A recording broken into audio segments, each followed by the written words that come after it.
There is a line in The Lord of the Rings that most fans glide past without stopping. A line that, if you sit with it long enough, opens a wound in the entire story. Aragorn is introduced as the last chieftain of a wandering, diminished people, the heir of Isildur, the last descendant of kings. And the way Tolkien frames this, the way the narrative presents Aragorn as the final link in a chain that stretches back 4,000 years, gives most readers the impression that Aragorn is it. The end of the line. The last of the Dúnedain. But is he? The answer is more complicated than most fans expect. And the complications matter, because the story of the Dúnedain is not the story of one man's bloodline.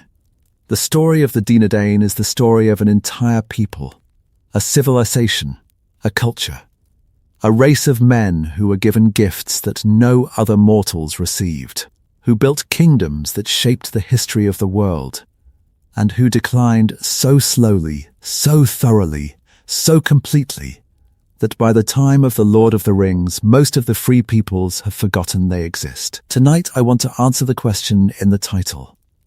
Was Aragorn the last of the Dúnedain? And in answering it, I want to tell you a story that most fans have never fully heard. The story of what happened to the Dúnedain. Where they went, why they disappeared, and what survived after the great kingdoms fell. The answer will change the way you read The Lord of the Rings, because the Dúnedain are not gone. The Dúnedain are hiding. And the hiding is, I think, one of the saddest and most important stories in all of Tolkien's mythology. Stay with me. Part 1. Who are the Dúnedain? Before we can ask whether Aragorn is the last, we need to understand what the Dúnedain actually are, because the word itself is misunderstood by most fans. Dúnedain means men of the West, not men who live in the West, men who came from the West. Men who sailed back to Middle-earth from the island kingdom of Númenor, carrying with them the gifts and the burdens of the greatest civilization that mortal men have ever built.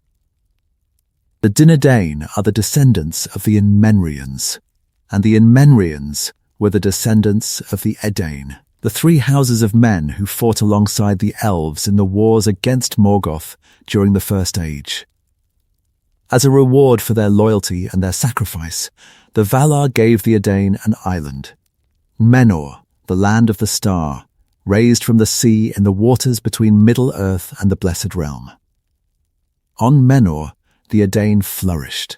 They were given gifts that set them apart from all other men, extended lifespans, greater height, greater strength, greater wisdom, greater resistance to disease and corruption. The Inmenrians became the mightiest civilization of men in the history of Arda.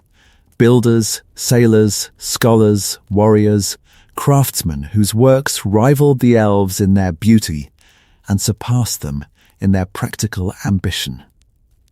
The Dúnedain are the inheritors of all of this. The Dúnedain carry the blood of Menor, the enhanced lifespan, the physical and spiritual gifts, the cultural memory of a civilization that was destroyed by its own hubris when Ar-Pharazôn attempted to assail the Blessed Realm and Ilúvatar drowned the island beneath the sea. The faithful, the Inmenrians who remained loyal to the Valar, who resisted the corruption of Sauron, who refused to join Ar-Pharazôn's mad assault on the west, escaped the drowning. Led by Elendil and his sons Isildur and Anrion, the faithful sailed to Middle-earth and established the kingdoms of the Dúnedain in exile, Arnor in the north and Gondor in the south. This is the foundation. The Dúnedain are not a single family. The Dúnedain are not a bloodline. The Dúnedain are a people, a civilization, a nation, a scattered but identifiable population of men who carry the blood and the heritage of Menor.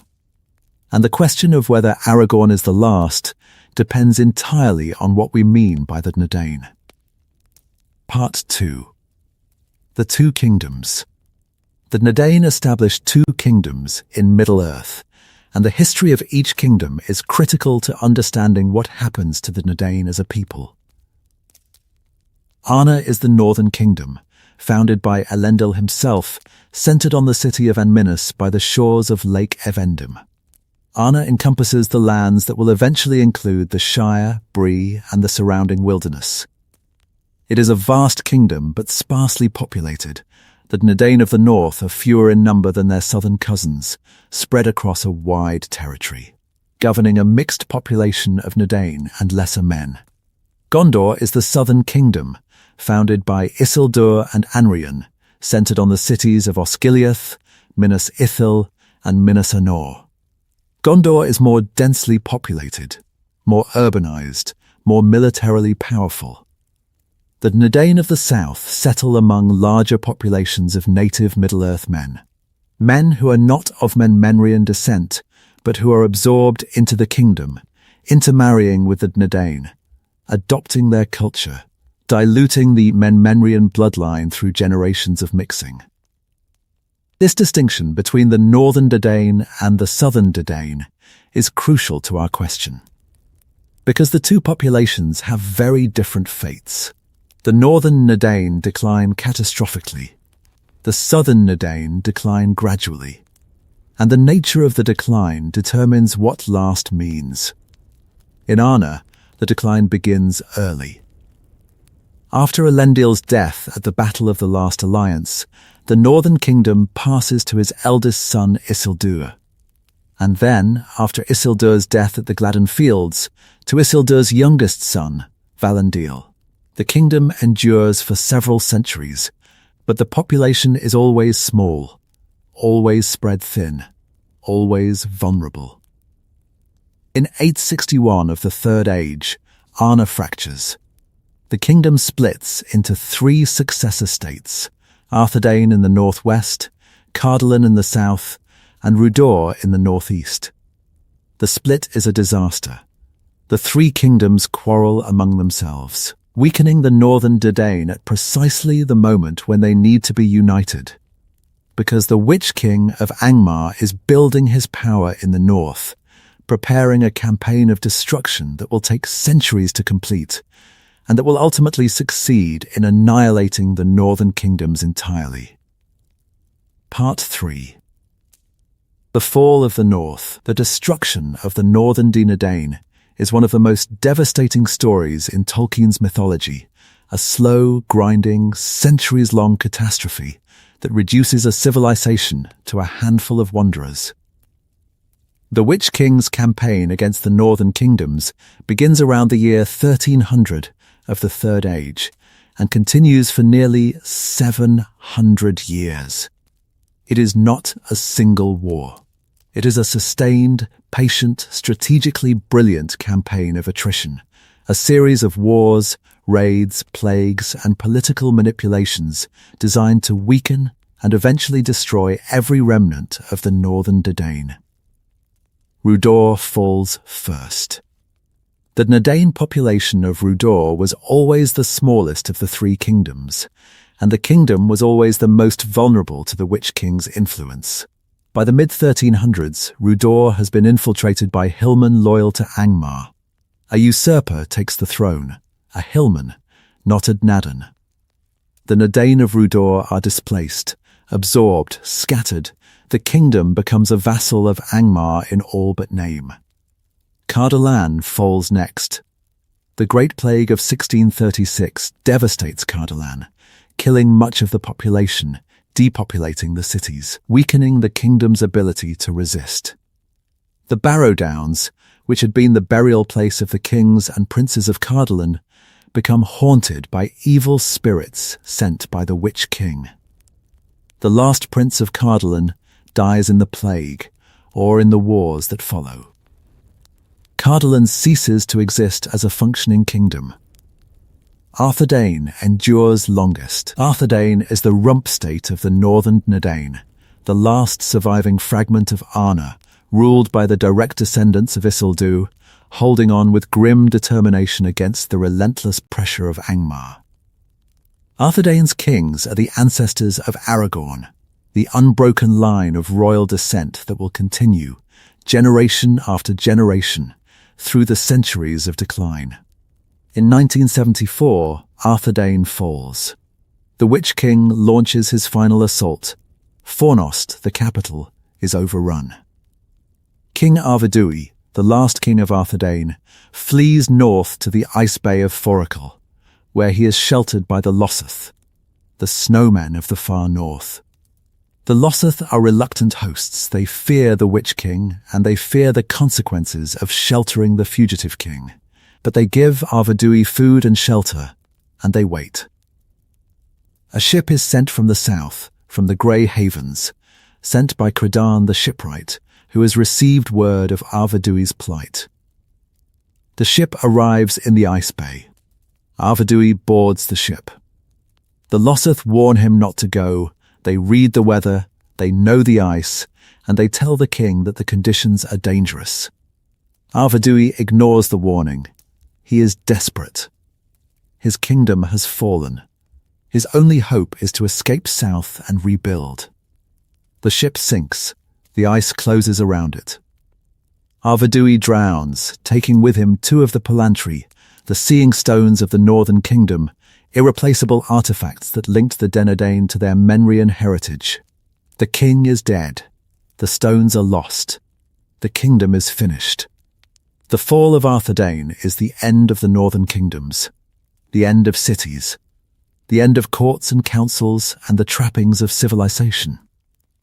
After 1974, the northern Dúnedain have no kingdom. They have no capital. They have no army in the conventional sense. They have nothing except the bloodline, the memory, and the stubborn refusal to disappear. The defeat at Fornost is avenged. A year later, in 1975, an army arrives from Gondor, led by Arnor. The combined forces of Gondor, the elves of Lindon, and the remnants of the northern Dúnedain destroy the Witch King's army at the Battle of Fornost. The Witch King himself is driven from Angmar. The kingdom of Angmar ceases to exist. But the victory comes too late. Arthedain is already destroyed. The cities are already ruined. The population is already scattered. The victory eliminates the threat, but does not undo the damage. The northern Dúnedain are left with a battlefield trophy and an empty kingdom. The enemy is defeated, but there is nothing left to defend. Part 4. The birth of the Rangers. What happens after the fall of Arthedain is, I think, one of the most remarkable stories in the entire mythology, a story of survival through sheer, dogged, multi-generational stubbornness. The northern Dúnedain do not die out. They do not surrender. They do not assimilate into the populations of lesser men around them. They transform. They go underground. They become something new, something that has no parallel in the rest of Tolkien's world. They become the Rangers of the North. The transition from kingdom to Rangers is not sudden. It is a gradual, painful process of adaptation, a process in which the Dúnedain learn to survive without the infrastructure that sustained them for 1,000 years. No cities means no walls, no army means no garrisons, no kingdom means no taxes, no administration, no supply lines, no centralized command structure. The Rangers replace all of this with something smaller, more flexible, more resilient. The Rangers operate in small groups, patrols, watches, wandering companies of warriors who cover vast territories on foot and on horseback, guarding the borders that no one else knows need guarding, fighting threats that no one else knows exist. The Rangers protect the peoples of Eriador, the hobbits of the Shire, the villagers of Bree, the scattered settlements of the Northlands, from dangers that the protected peoples never see. The irony is crushing.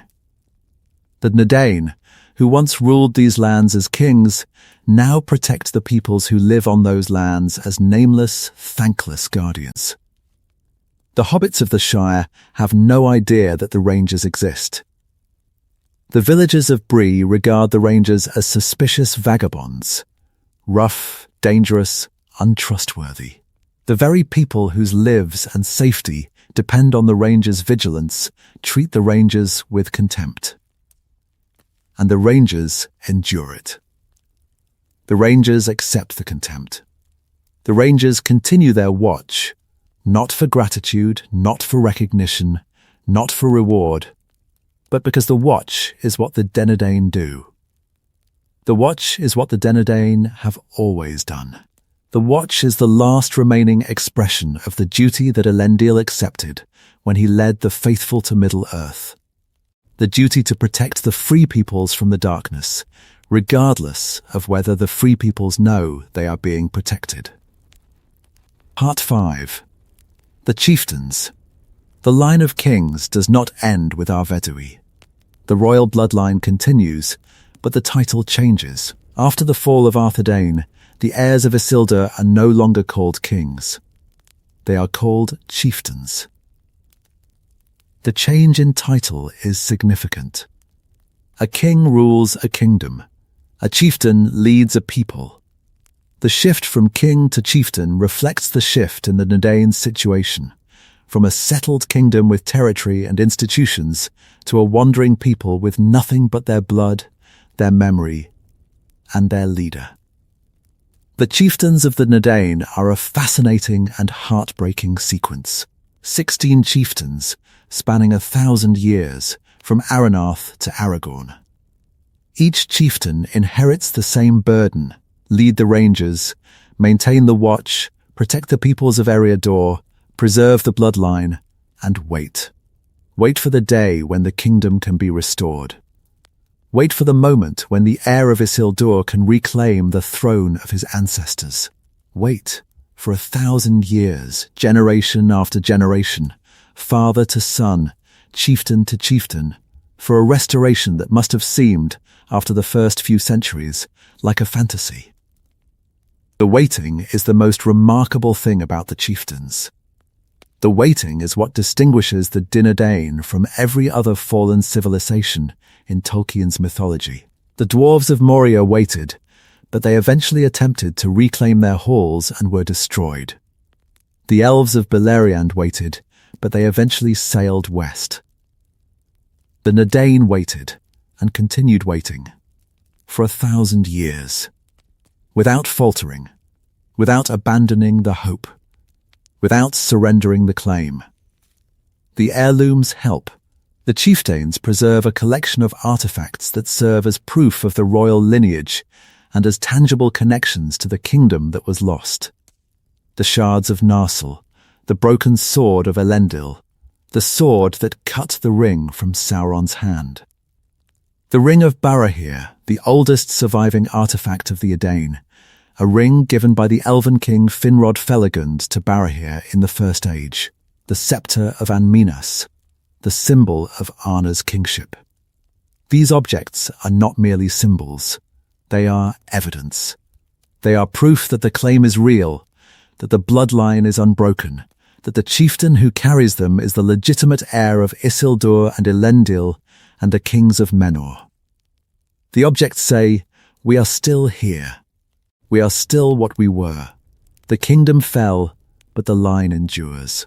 Part 6. The children of the chieftains.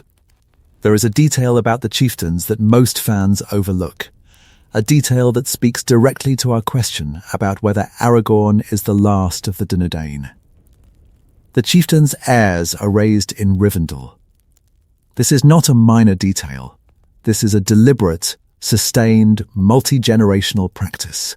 For 1,000 years, the heirs of the chieftains are sent to Imladris, to the house of Elrond, to be raised, educated, and protected. The heirs grow up among elves. The heirs learn Elvish languages, Elvish history, Elvish culture. The heirs are trained by Elrond's household, trained in warfare, in lore, in the skills that a future chieftain will need. The practice serves several purposes. First, it protects the heir. The chieftains live dangerous lives, fighting orcs, patrolling the wilderness, engaging in the constant grinding warfare that the Rangers wage against the servants of the enemy. The heir is too valuable to risk on the front lines. Sending the heir to Rivendell protects the bloodline, ensures that even if the chieftain falls in battle, the line continues. Second, the practice preserves knowledge. The Rangers, living in the wild, have limited capacity for education. Rivendell is one of the greatest repositories of knowledge in Middle-earth, a library, a school, a center of learning that preserves the history and the wisdom of thousands of years. The heirs who grow up in Rivendell receive an education that the Rangers alone could not provide, an education that connects them to the full depth and breadth of the Dúnedain's heritage. Third, the practice maintains the alliance between the Dúnedain and the elves.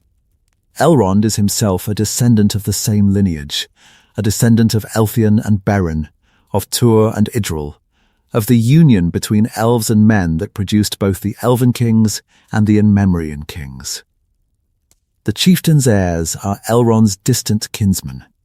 The practice of fostering the heirs in Rivendell is not charity.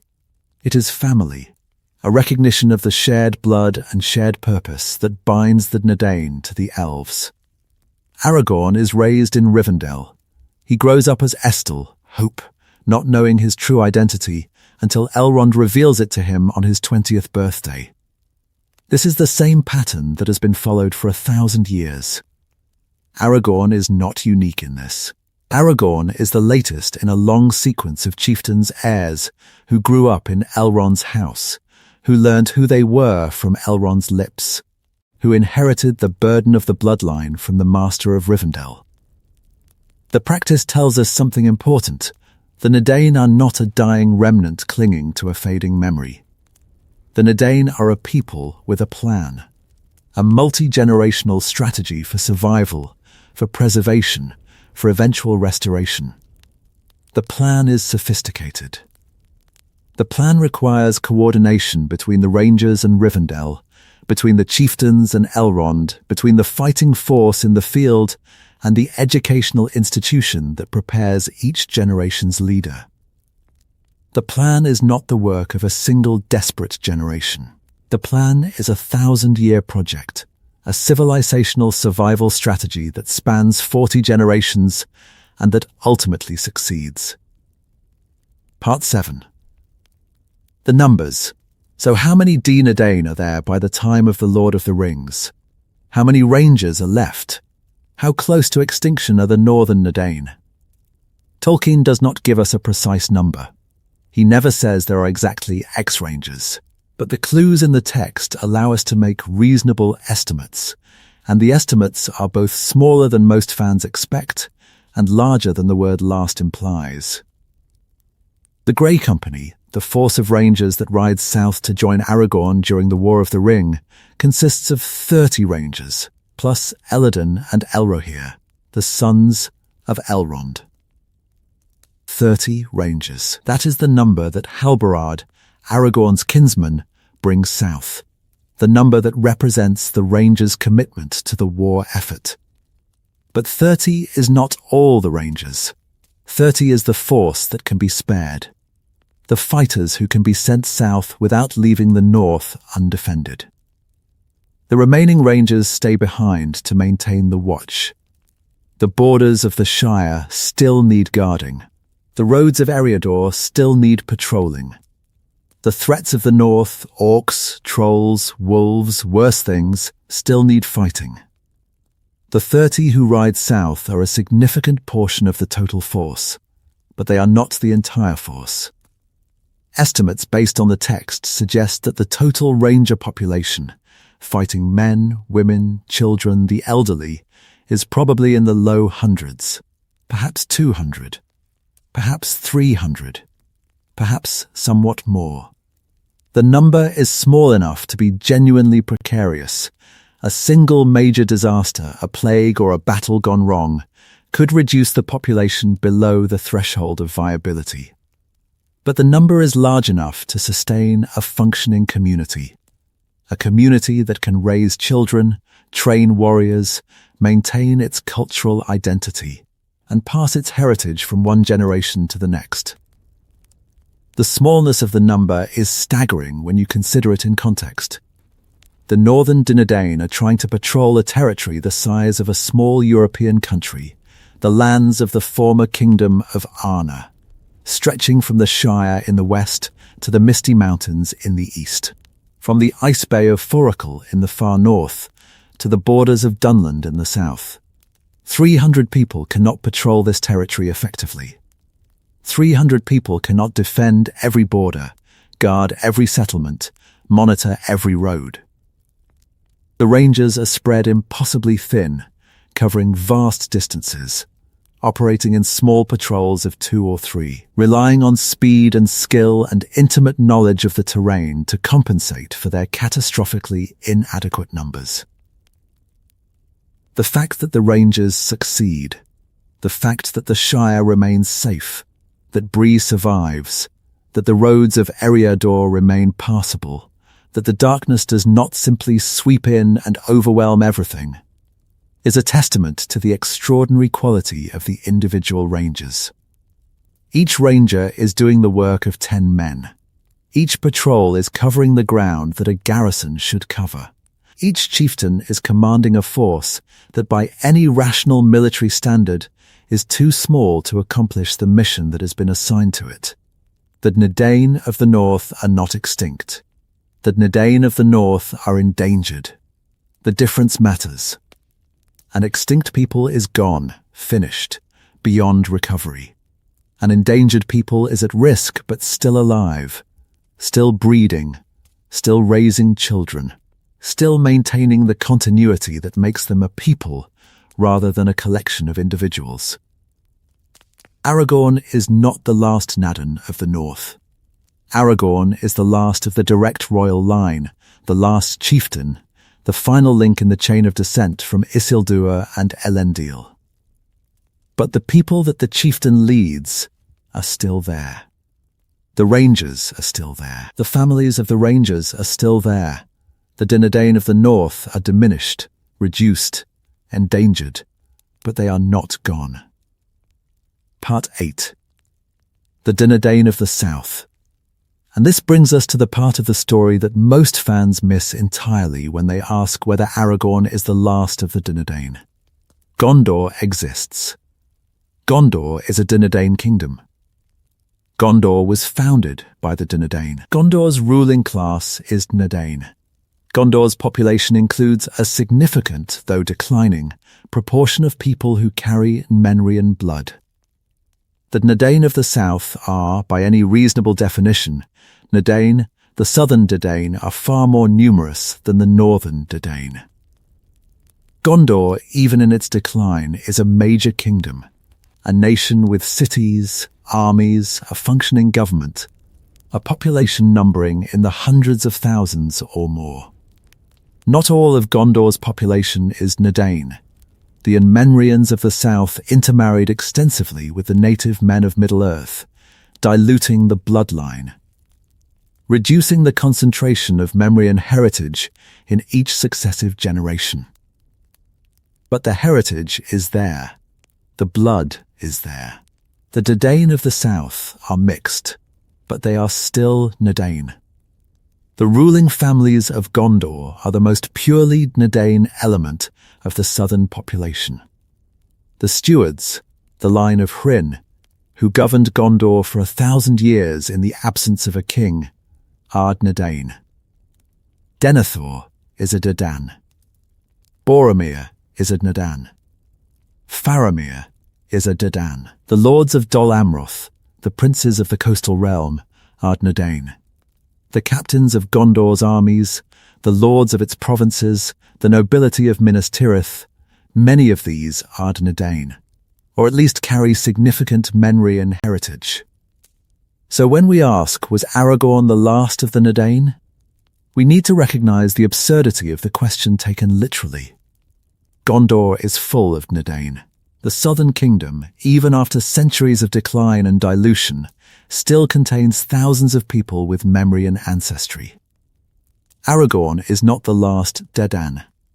Aragorn is the last of a specific line, the line of Isildur, the line of the northern kings, the line that carries the claim to the united throne of Arnor and Gondor. The distinction matters. The distinction between the last of the Dúnedain and the last of the line of Isildur is the distinction between the extinction of a people and the endangerment of a family. The Dúnedain as a people are not extinct. The line of Isildur is endangered, down to a single living male heir at the time of the Lord of the Rings, with the fate of the dynasty hanging on the survival of one man. Part 9. The Question of Blood. The question of Dúnedain identity raises a deeper question, a question that runs through the entire mythology and that Tolkien addresses with more nuance than most fans recognize. What makes someone a Dúnedain? Is it blood? Is it the percentage of Menrayan ancestry in a person's veins? If so, then many of the people of Gondor are Dúnedain, diluted, mixed, but carrying the blood nonetheless. And many of the common folk of Eriador might carry Dúnedain blood as well, the descendants of Dúnedain who married into the local population during the centuries of decline, whose Menrayan heritage was diluted generation by generation until it was no longer visible but still present. Is it lifespan? The Dúnedain's most visible gift is their extended lifespan. The early Menrayans lived for 300 years or more. The royal line lived even longer. Elros, the first king of Menor, lived for 500 years. But the lifespans declined steadily. Over the course of the Second and Third Ages, the Dúnedain's lifespans shortened. By the time of the War of the Ring, Aragorn lives to be 210, a remarkable age, but far less than the lifespans of the early Menrayans. The average Dúnedain of the Third Age probably lives to perhaps 100 or 120, significantly longer than the normal span of men, but far shorter than the original gift.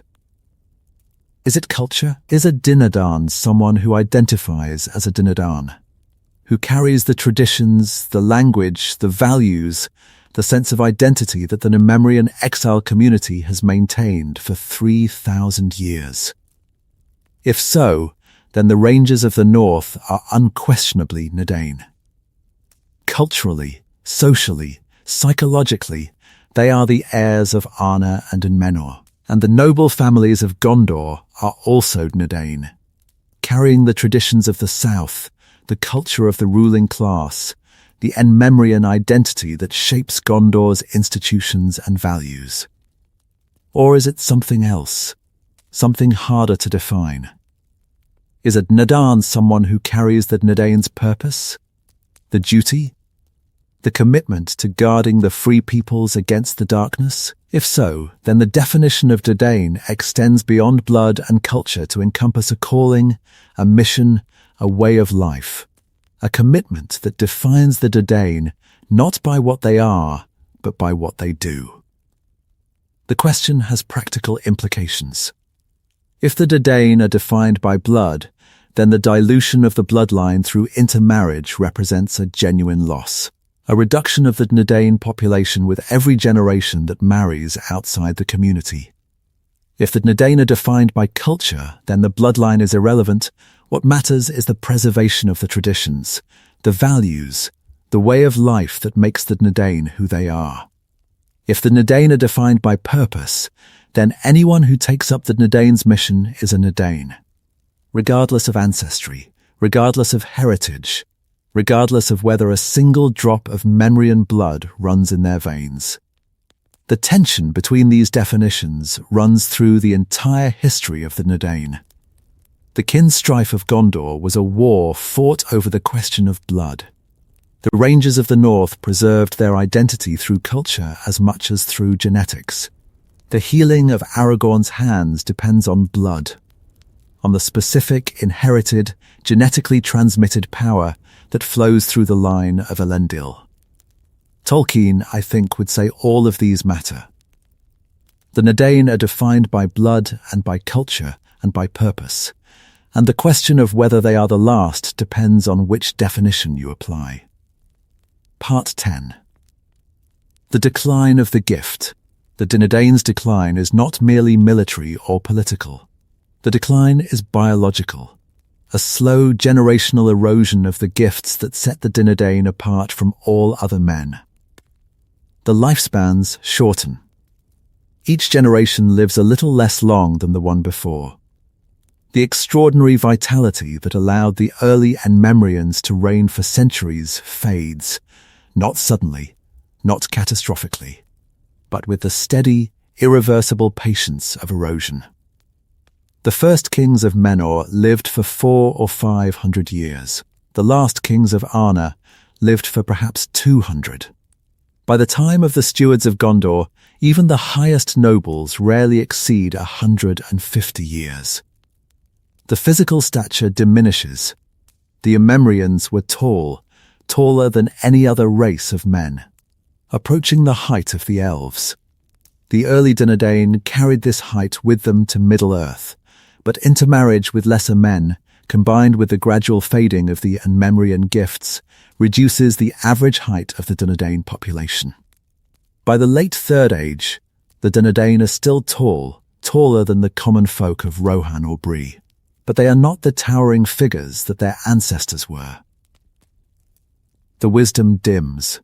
The Enmemrians possessed a depth of understanding, a capacity for insight, for perception, for the kind of far-seeing wisdom that borders on foresight, that diminished along with the other gifts. The early Dúnedain could read the signs of the world with a clarity that lesser men could not match. The late Dúnedain retain echoes of this wisdom, Aragorn's ability to read tracks, to sense danger, to perceive truth, but the echoes are fainter than the original sound. The decline is, in Tolkien's theology, a moral consequence. The Dúnedain's gifts were given by the Valar, given as a reward for the Edain's loyalty during the wars against Morgoth. The gifts were tied to the Dúnedain's fidelity, to their continued loyalty to the Valar, to the divine order, to the covenant that bound the Enmemrians to the service of the good. When the Enmemrians broke that covenant, when they turned away from the Valar, when they worshipped Morgoth under Sauron's guidance, when they attempted to assail the Blessed Realm, the gifts began to fade. The fading is not a punishment. The fading is a natural consequence, the result of separation from the source of the gifts, the inevitable outcome of a people who have turned away from the power that sustained them.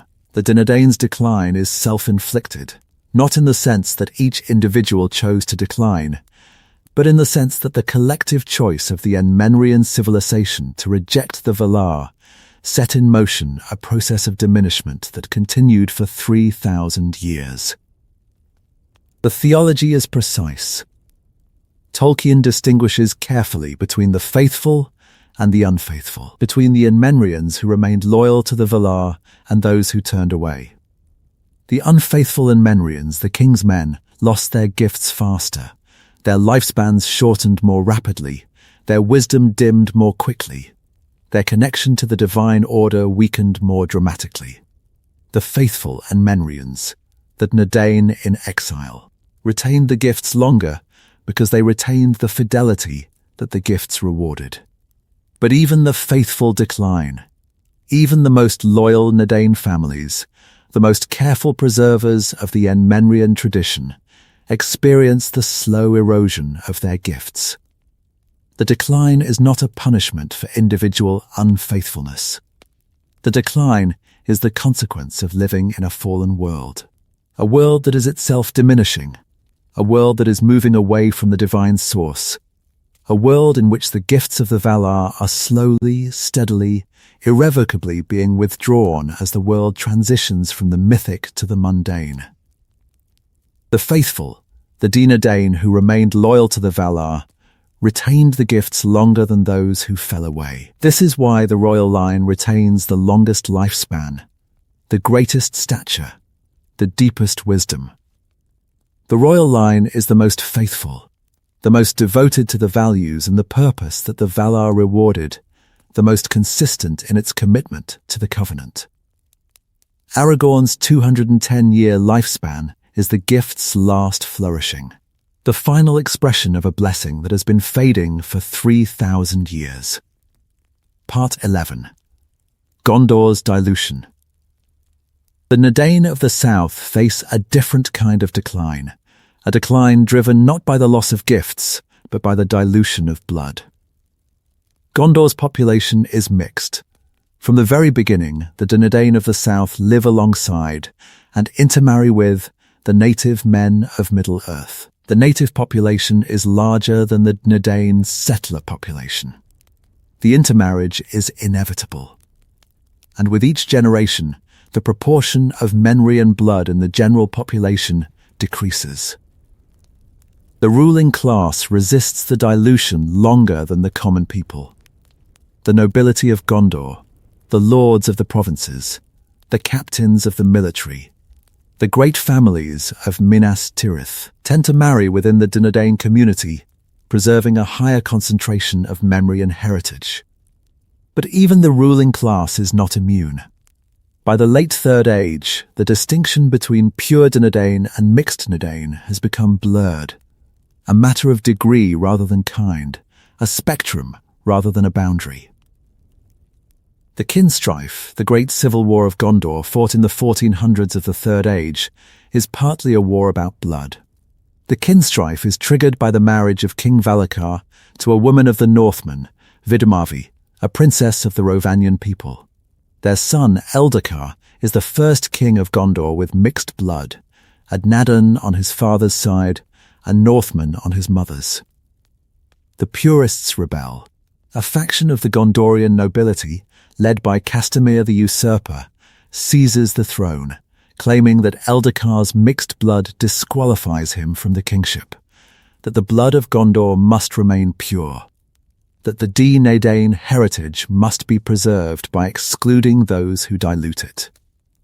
The civil war that follows devastates Gondor. Osgiliath, the great capital that straddles the Anduin, the jewel of the southern kingdom, is sacked during the fighting. The Dome of Stars, which housed one of the Palantri, is destroyed. The stone of Osgiliath is lost in the river. The population of the capital is decimated.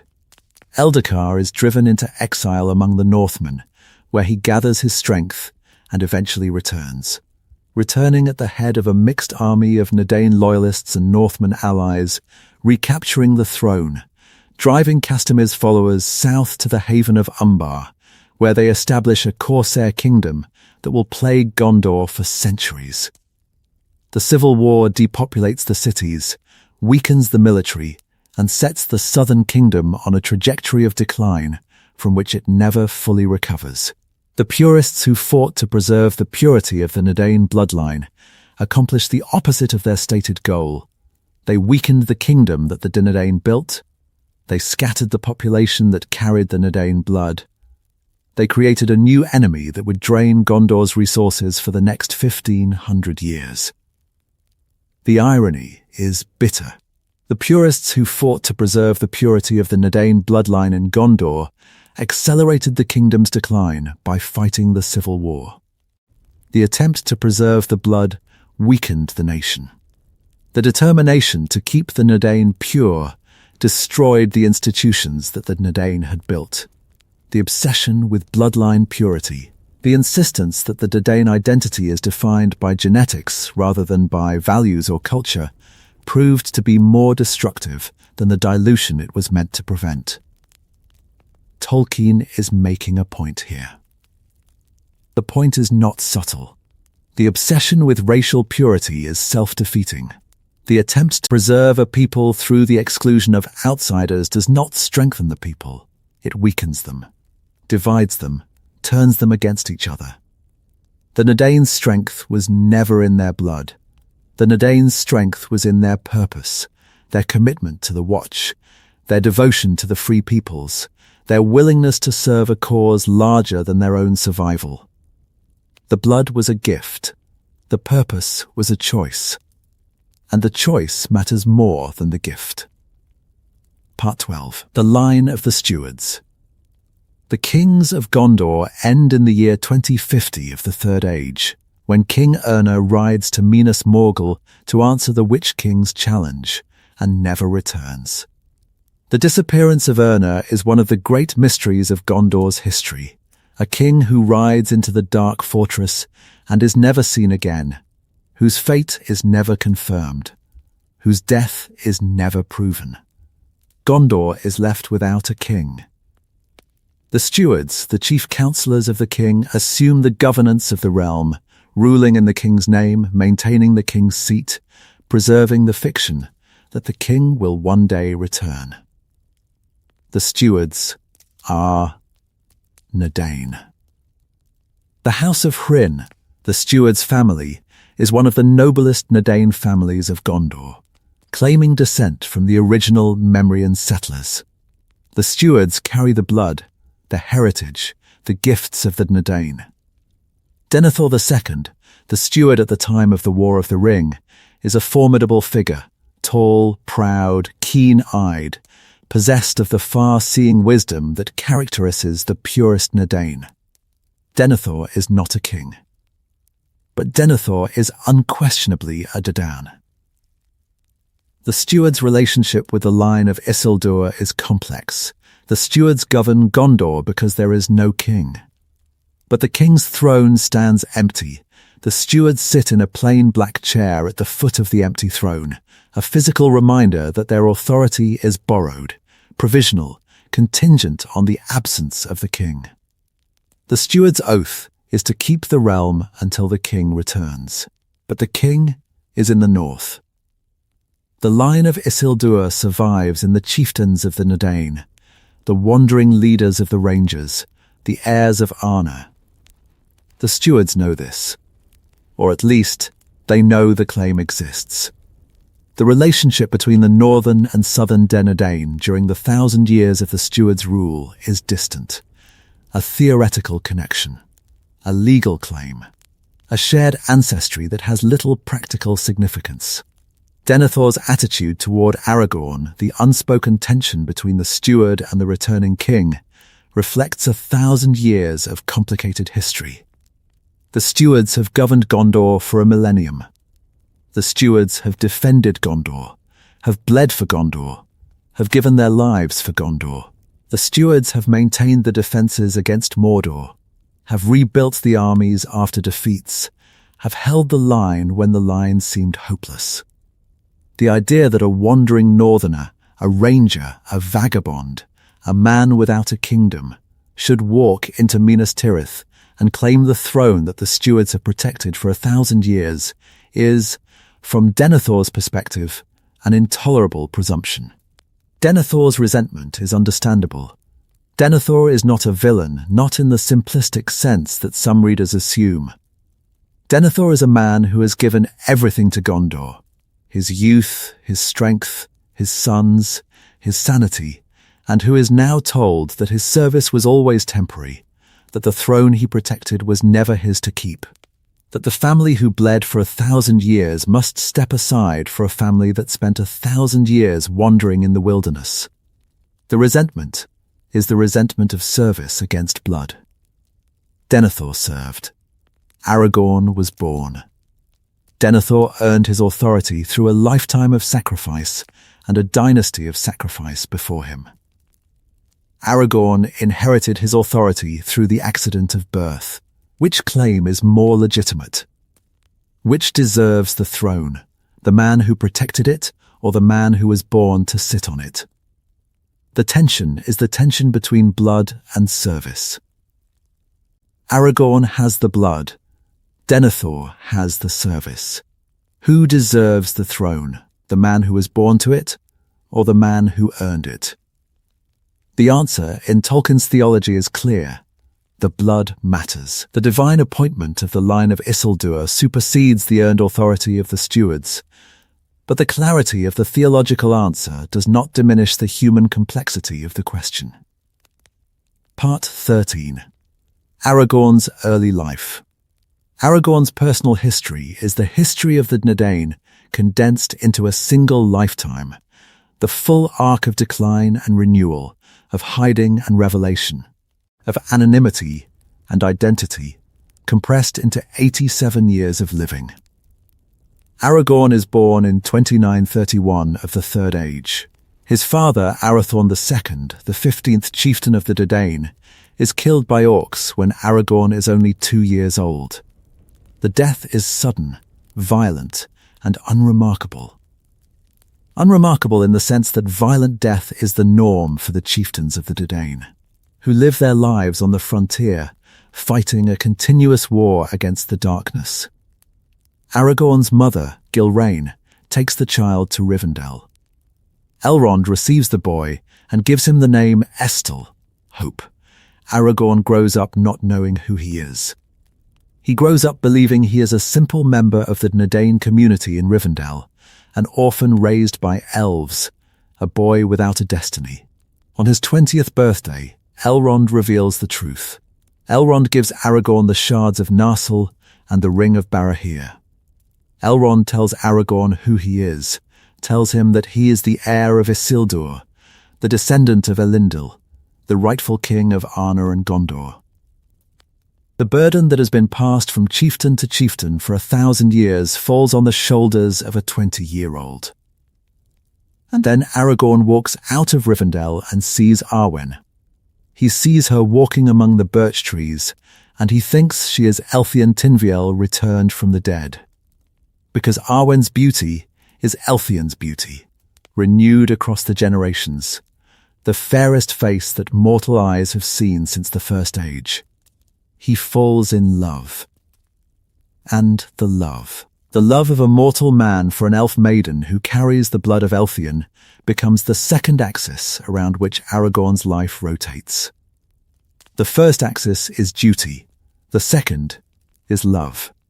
And the two axes are in tension, because Elrond will not give Arwen to any man less than the king of both Arnor and Gondor, meaning that Aragorn's love for Arwen is contingent on the fulfillment of his destiny, on the restoration of the United Kingdom, on the achievement of a goal that has eluded his forebears for 1,000 years.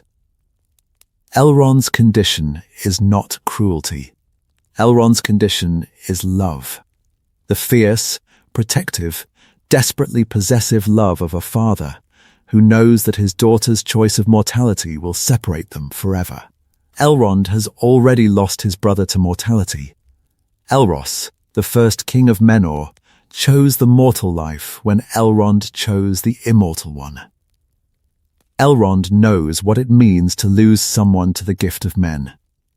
Elrond knows the finality, the irreversibility, the absolute and permanent separation that mortality imposes. And Elrond will not surrender his daughter to that separation, unless the man who asks for her can prove himself worthy, can demonstrate, through the achievement of the highest possible goal, that Arwen's sacrifice will not be wasted. The personal stakes and the political stakes are fused. Aragorn does not merely want the throne.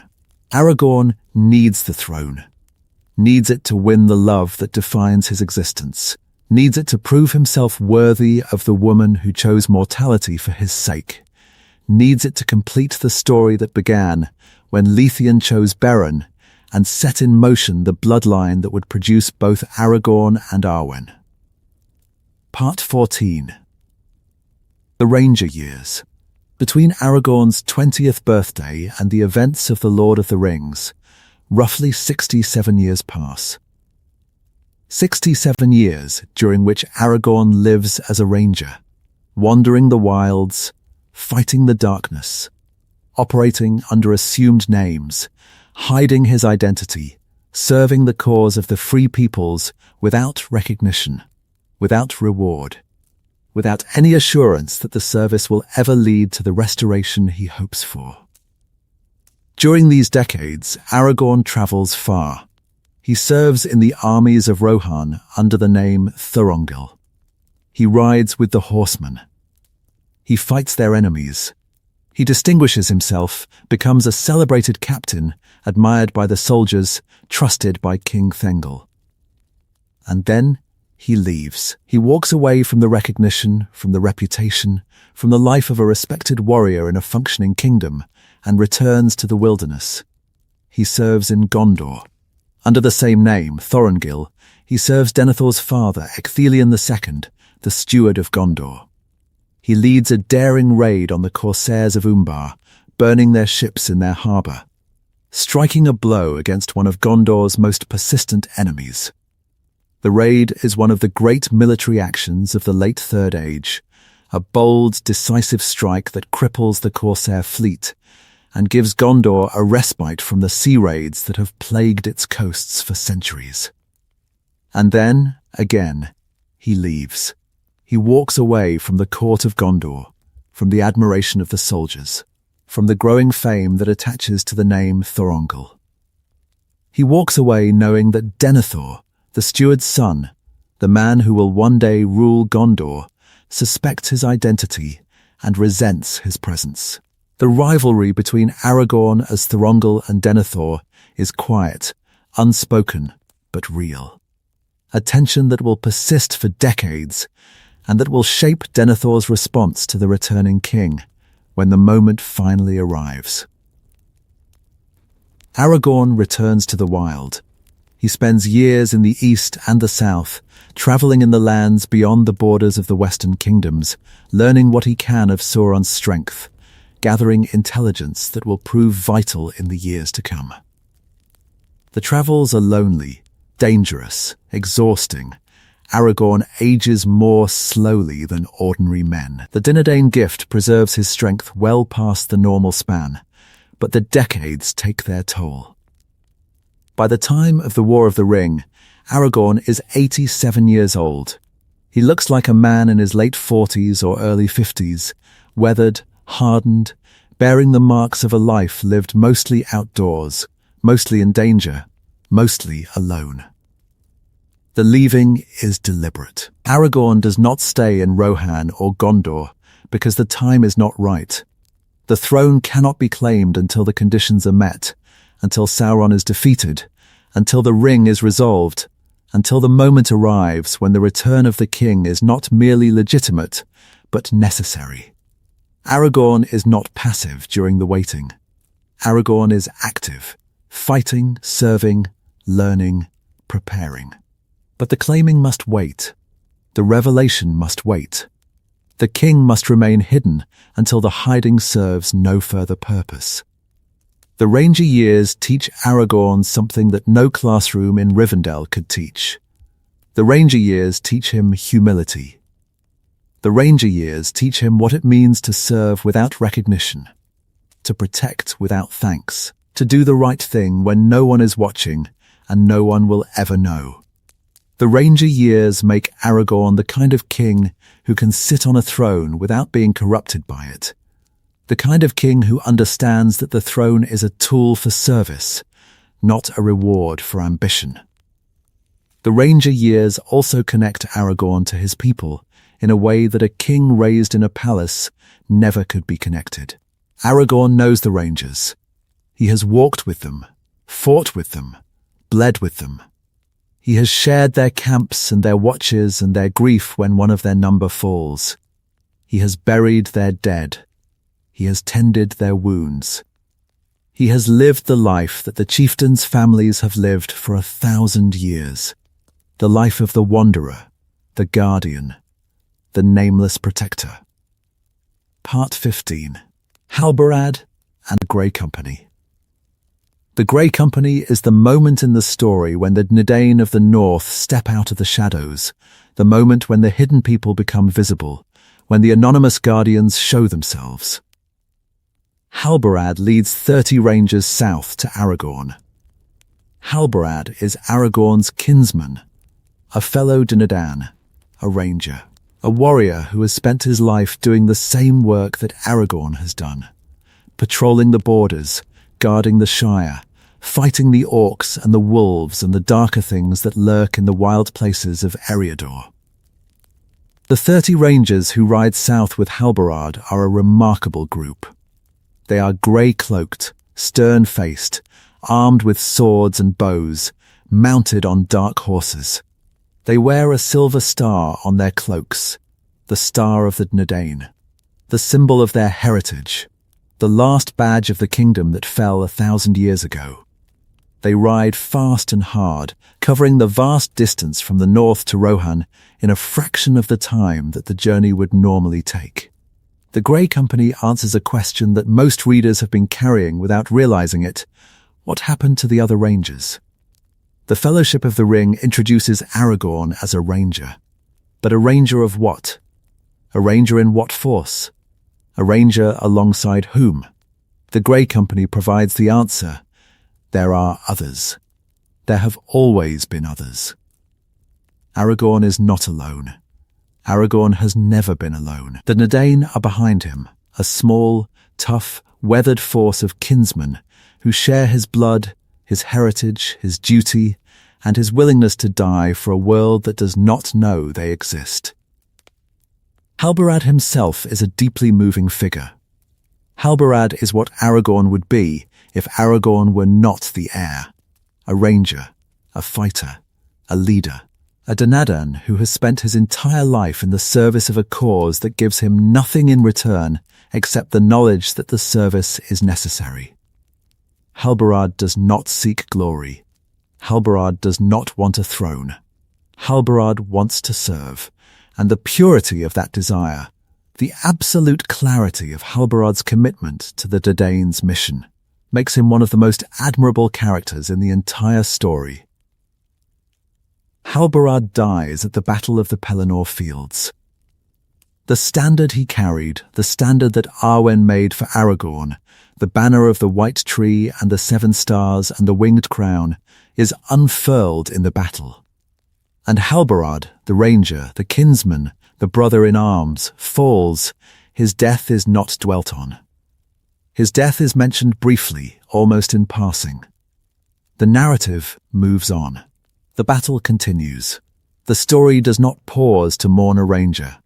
The brevity of Halbarad's death is itself a statement. The story has too much to tell. The battle is too large. The events are too momentous for the narrative to pause and properly grieve a single ranger's death. Halbarad falls, and the story continues. The way the story has always continued when a ranger falls. The way the world has always continued when a Dúnedain dies in the wilderness without a historian to record his passing. But we should pause. We should recognize what is lost when Halbarad dies. We should recognize that the ranger who carried Aragorn's standard to the Pelennor Fields was not merely a standard-bearer, but a leader.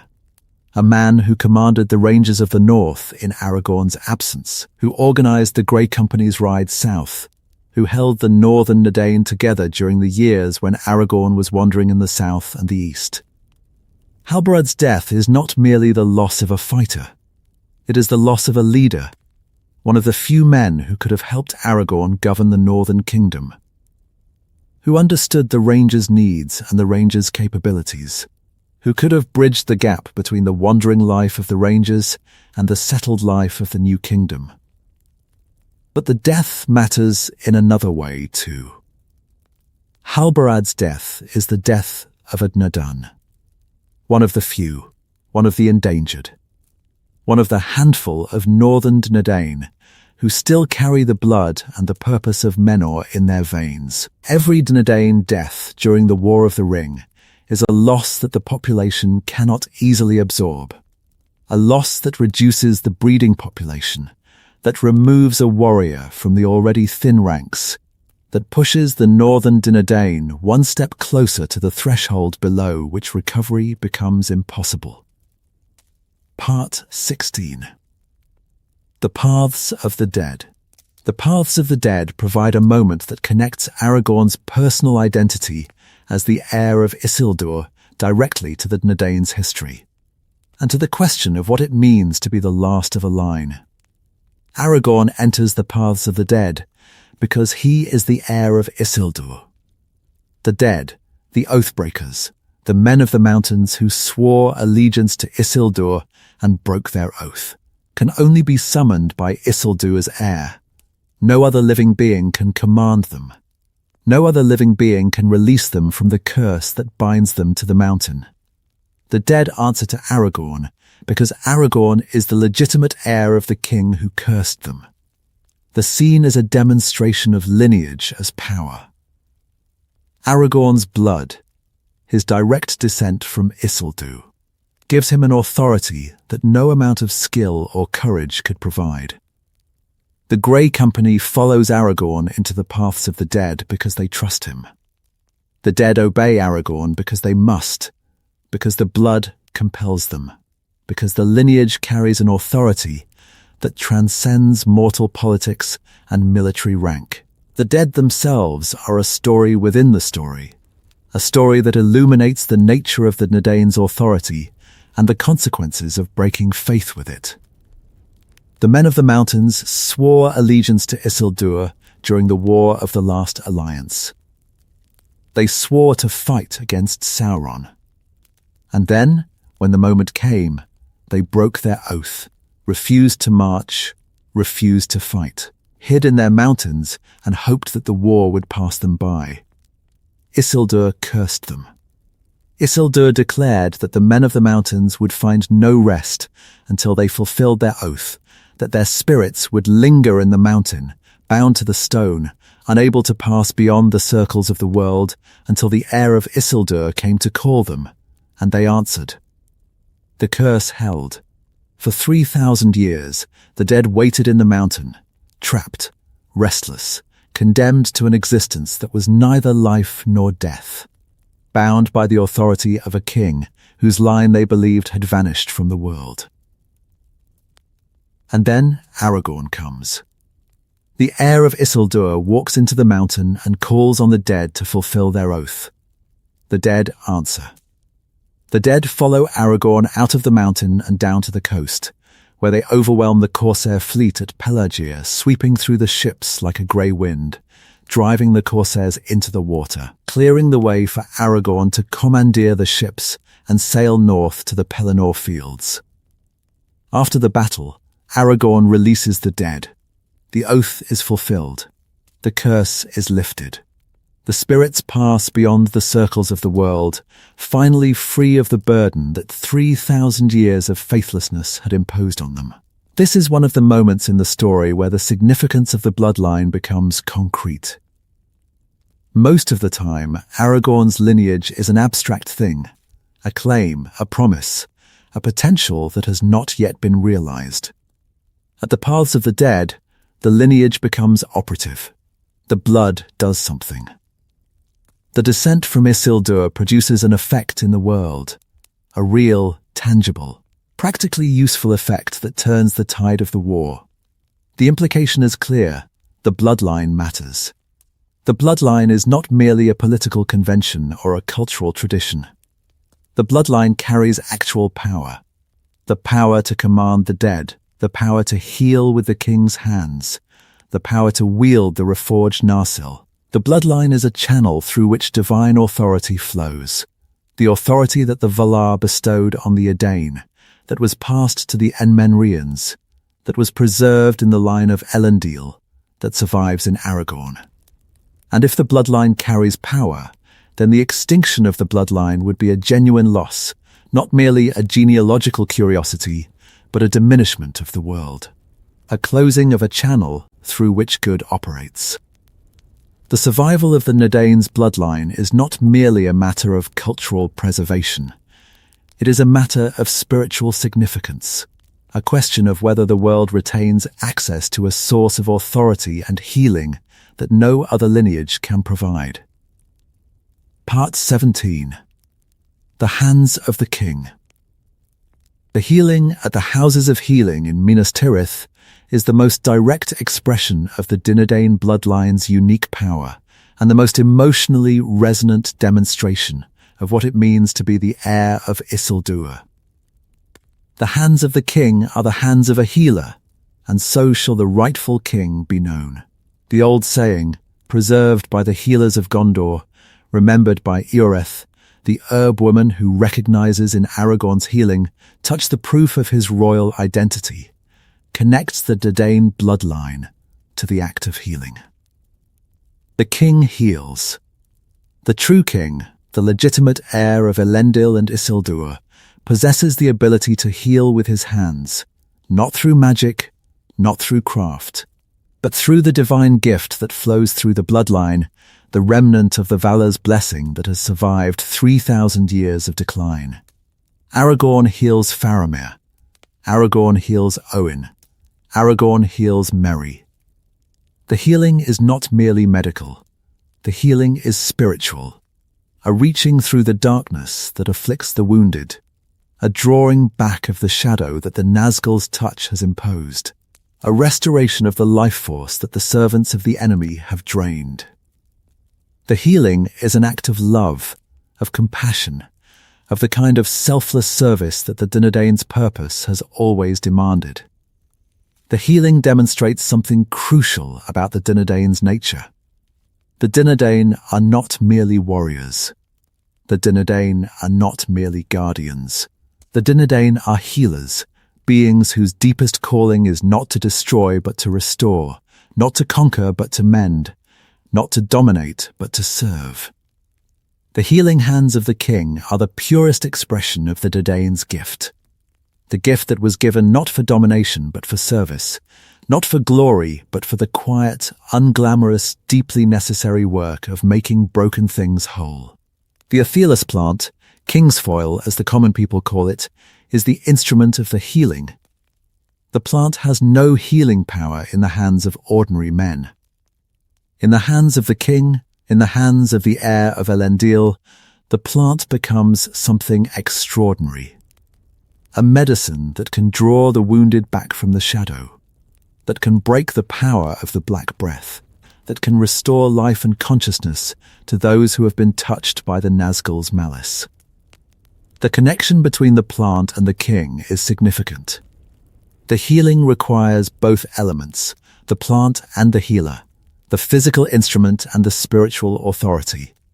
Neither alone is sufficient. The plant without the king is just a weed. The king without the plant lacks the channel through which the healing power flows. The healing is a collaboration between the natural world and the divine authority that the king carries. A partnership between the physical and the spiritual, between the herbs of the field and the blood of the Dúnedain. If Aragorn had died, if the bloodline had been extinguished, the healing would have been lost. Not merely the political claim, not merely the legal right to the throne. The actual, tangible, spiritually significant power to heal would have been gone from the world. The loss would have been real. The loss would have been permanent. The channel through which the Valar's blessing flows would have been closed forever. Part 18. Aragorn's mortality. There is a dimension of the question, was Aragorn the last? That touches on the deepest themes of Tolkien's mythology, the themes of mortality, of loss, of the passing of the beautiful and the good from the world. Aragorn dies.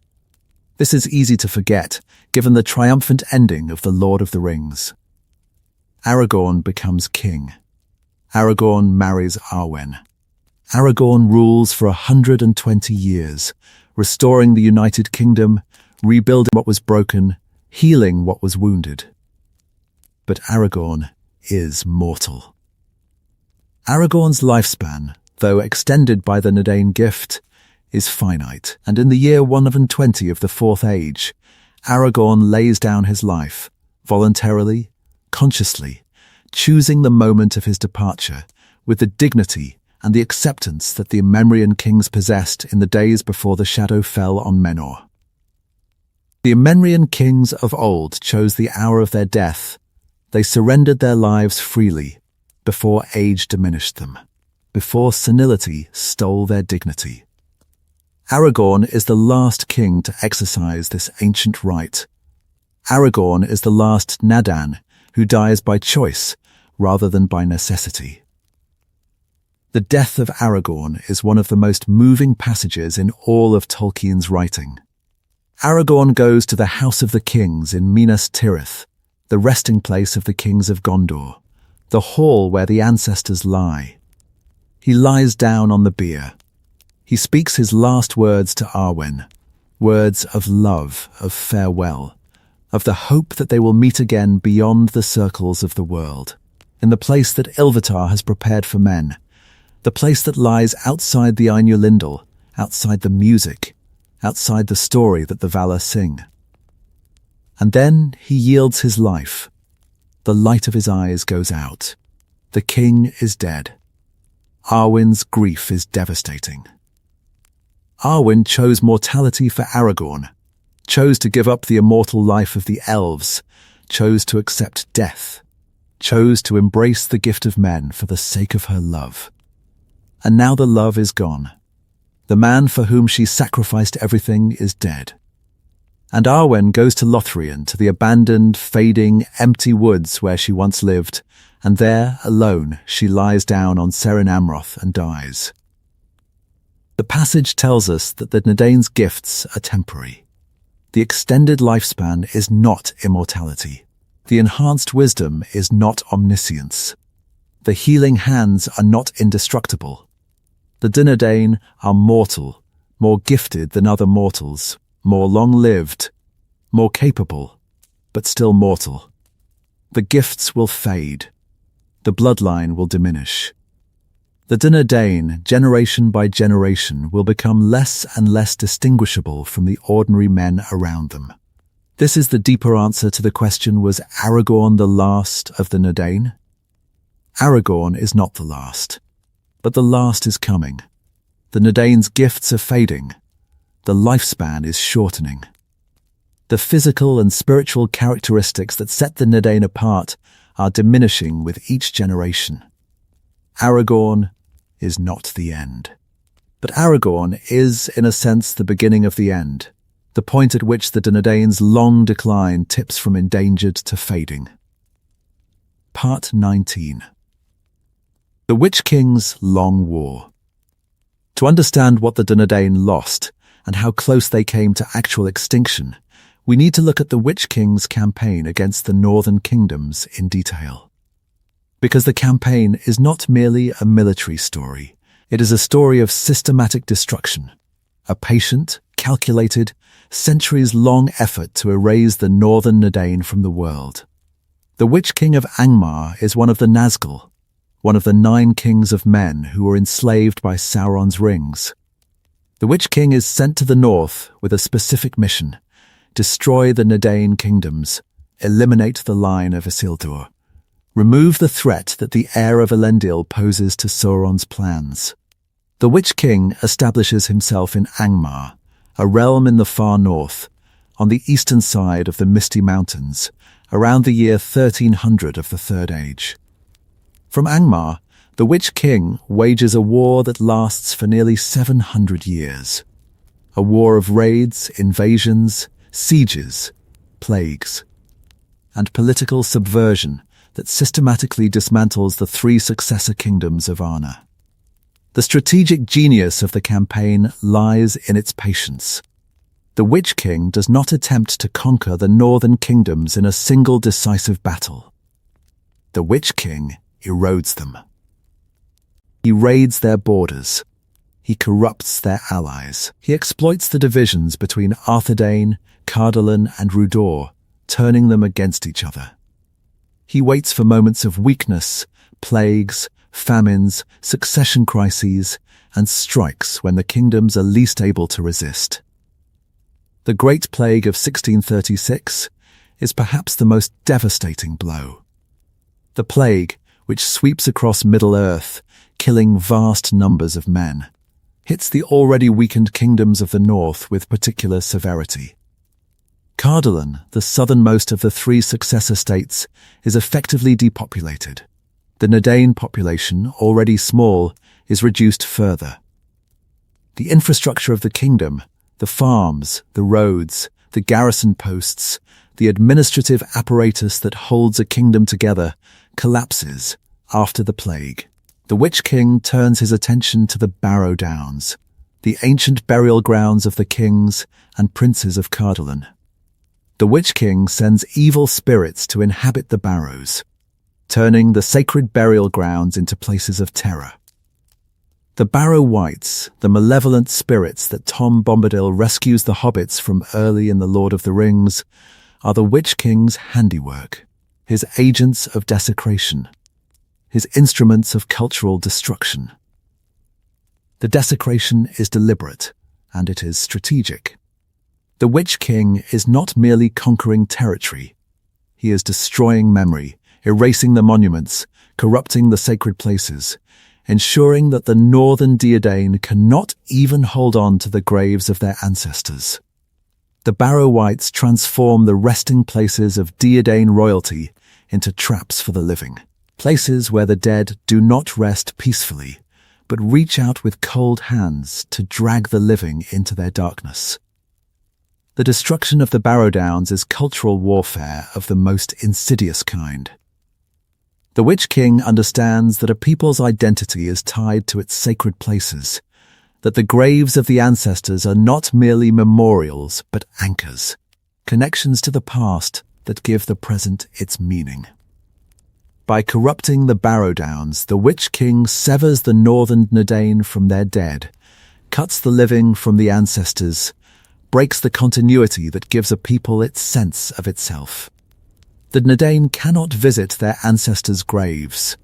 The Dúnedain cannot honour their dead in the traditional manner. The Dúnedain are severed from their own history, and the severance is one more wound in the long, slow bleeding that the Witch King inflicts on the northern kingdoms. Part 20. The cost of the long defeat. The cost of the Witch King's campaign is measured not just in lives, but in civilization. Every generation of the northern Dúnedain loses something that cannot be recovered. The cities go first, and Minas, the original capital of Arnor, is abandoned early in the decline, too large for the shrinking population to maintain, too exposed to defend. Fornost becomes the capital of Arthedain, a smaller, more defensible city, a fortress rather than a seat of culture. And then Fornost falls too in 1974, and the Dúnedain have no city at all. The roads go next. The Enmenrians were great road builders. They constructed highways and bridges that connected their kingdoms, that allowed trade and communication and the rapid movement of armies. As the kingdoms contract, the roads are abandoned. The great highways of Arnor become the empty, overgrown paths that the hobbits travel in The Lord of the Rings. Roads that lead to nowhere. Bridges that cross rivers between ruined towns. Milestones that mark distances to cities that no longer exist. The population goes steadily. Each war, each plague, each generation of conflict reduces the Dúnedain population. The reduction is not dramatic, not a single catastrophic event that kills half the population in a day. The reduction is gradual, a steady attrition, a slow bleeding, a loss of 10 here, 20 there. A generation that is slightly smaller than the one before it. The knowledge goes slowly. The Dúnedain of the north are losing their civilization, not through conquest but through erosion. The libraries are scattered. The schools are closed. The craftsmen who maintain the buildings and the bridges and the roads and the weapons die without passing on their skills. The Dúnedain of the late Third Age know less than the Dúnedain of the early Third Age, who knew less than the Dúnedain of the Second Age, who knew less than the Enmenrians of the Island Kingdom. The language fades. The Dúnedain originally spoke Quenya and Sindarin, the elvish languages that were the languages of learning and ceremony in Menor. Over the centuries, the Dúnedain of the north maintained their knowledge of Sindarin.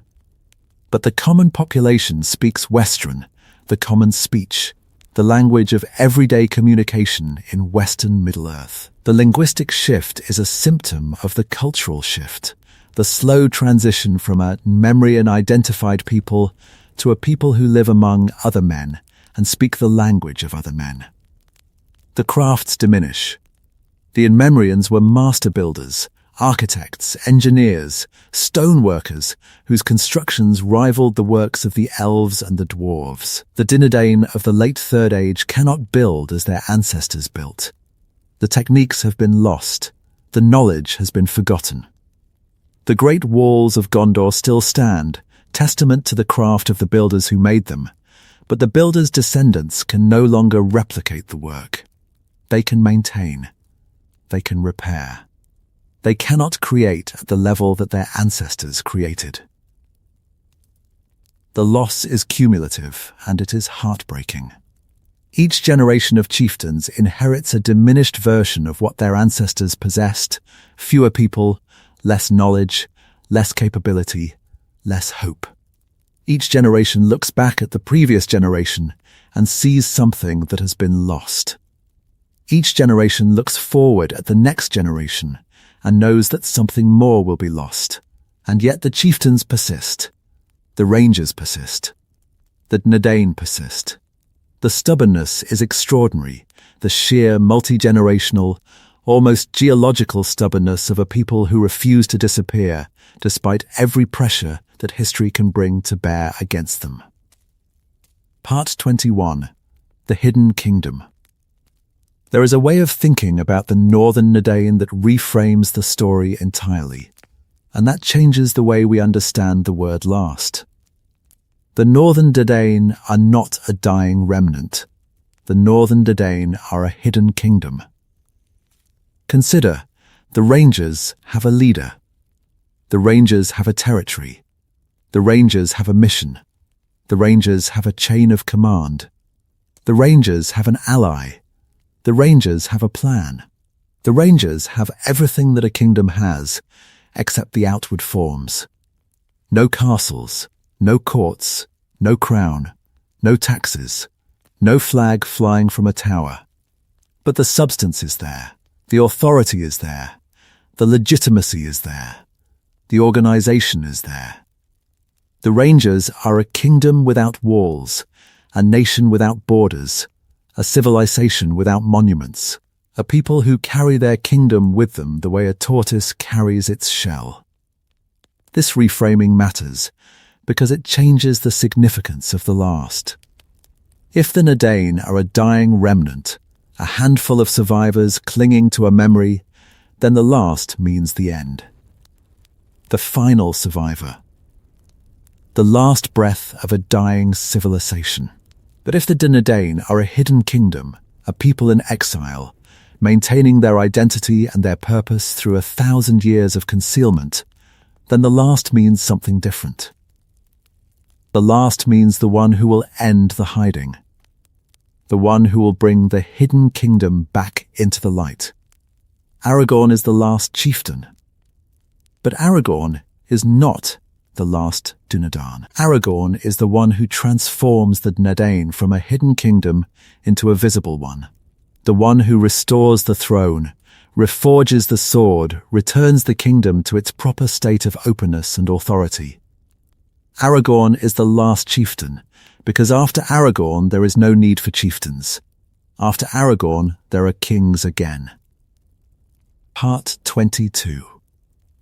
What the Shire owes the Rangers. The relationship between the Dúnedain and the Shire is one of the most poignant and most overlooked elements of the entire mythology, and it speaks directly to the question of whether the Dúnedain's survival matters. The hobbits of the Shire have no idea that the Rangers exist. This is not an exaggeration.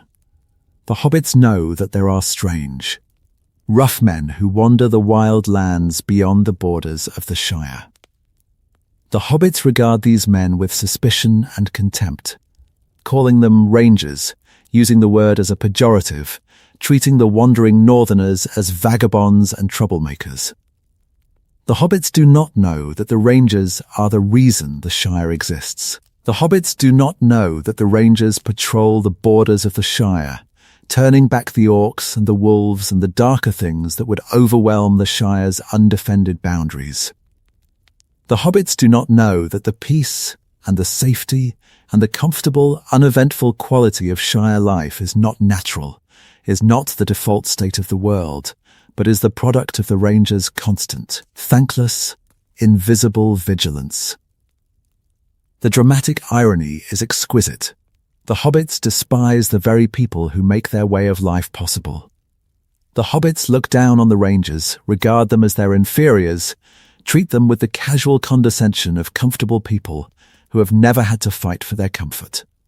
And the Rangers endure the condescension without complaint, without even the satisfaction of explaining why the condescension is misplaced, because the explanation would require revealing the danger, and revealing the danger would shatter the very innocence that the Rangers are sworn to protect. Gandalf understands this. Gandalf, who knows both the hobbits and the Rangers, who has walked in the Shire and walked with the Dúnedain, who sees the connection that neither side can see. Gandalf understands the relationship between the hidden guardian and the unknowing protected. Gandalf's words to the hobbits in the Council of Elrond are among the most pointed in the entire book. If the Dúnedain had not kept watch, he says, the Shire would have been overrun long ago. The hobbits owe the Rangers everything. The hobbits do not know it.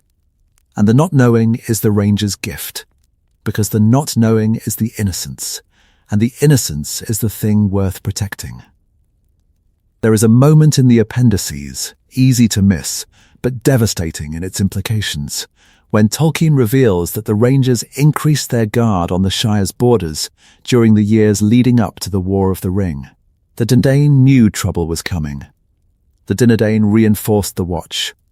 The Dúnedain stretched their already thin resources even thinner to provide additional protection for a population that did not know it was being protected, and would not have thanked the protectors if it had known. This is what the Dúnedain have become.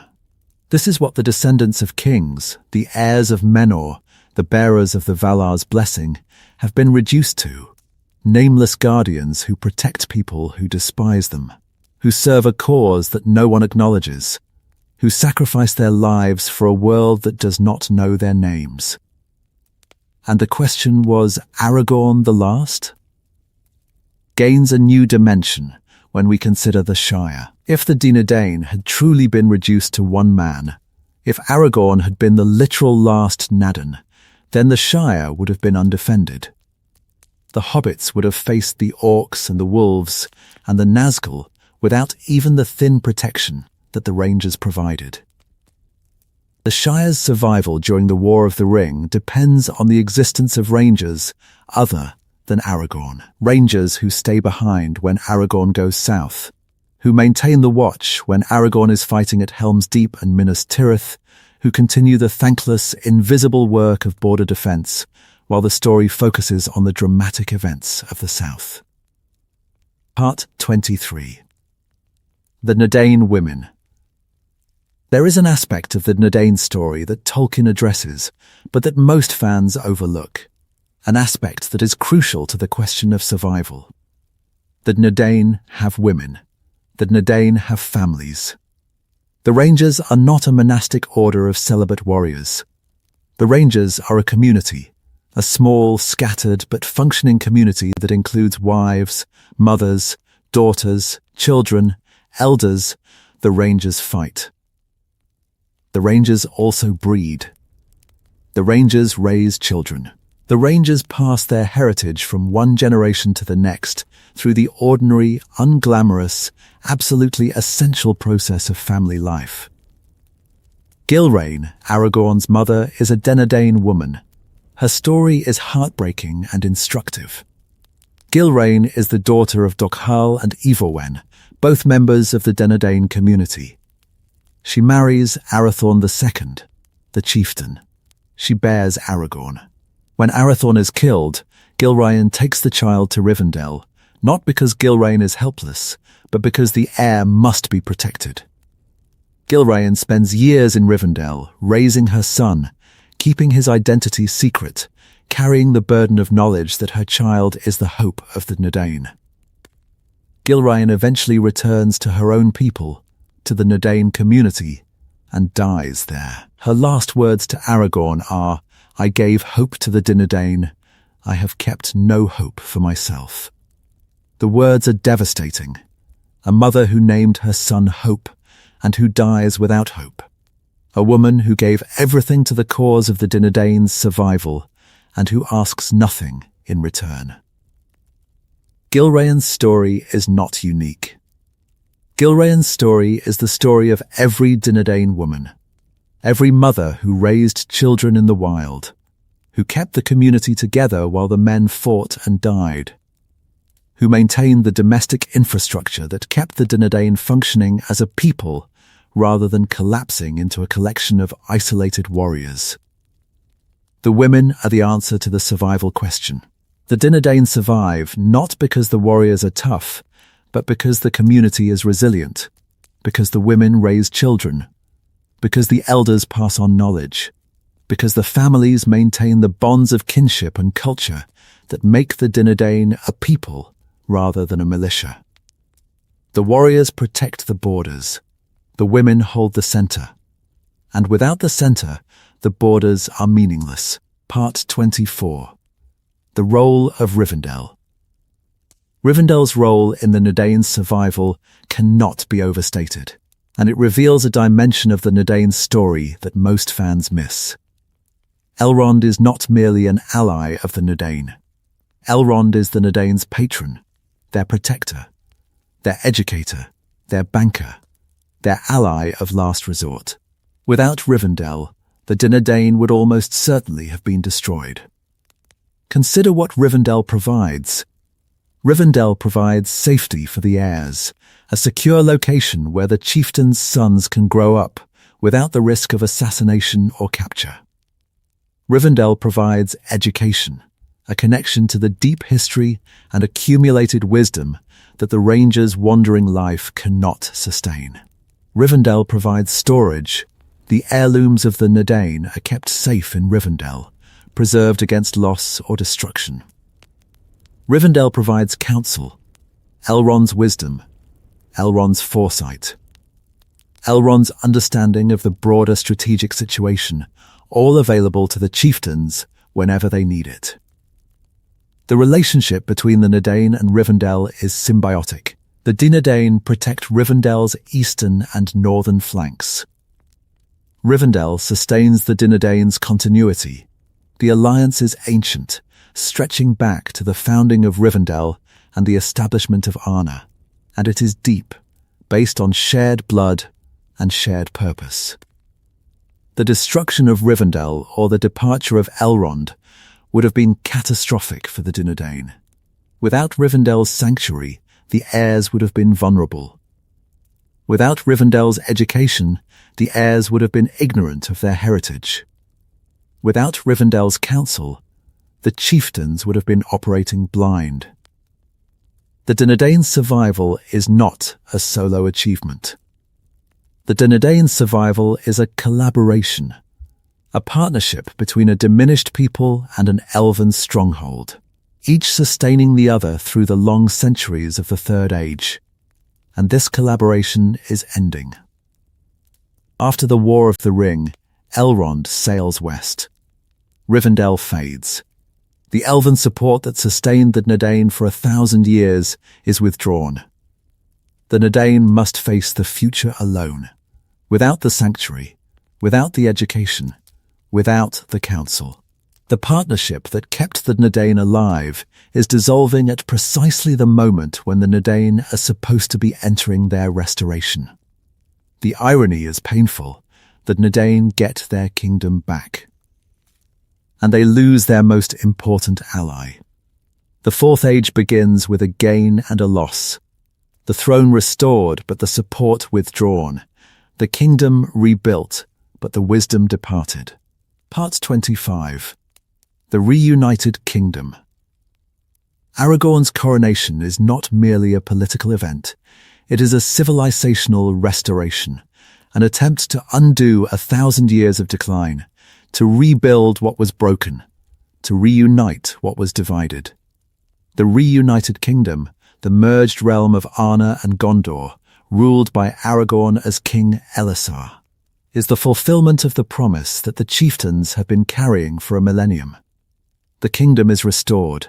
The throne is reclaimed. The line of Isildur returns to its proper place at the head of the Dúnedain. But the restoration is not complete. The restoration cannot be complete.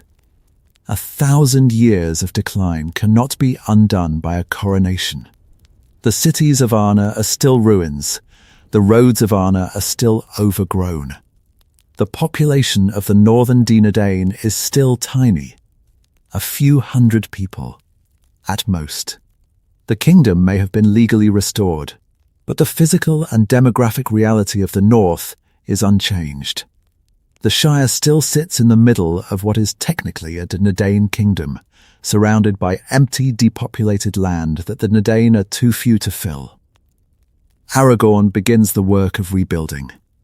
The Reunited Kingdom establishes new laws, new roads, new relationships between the northern and southern populations.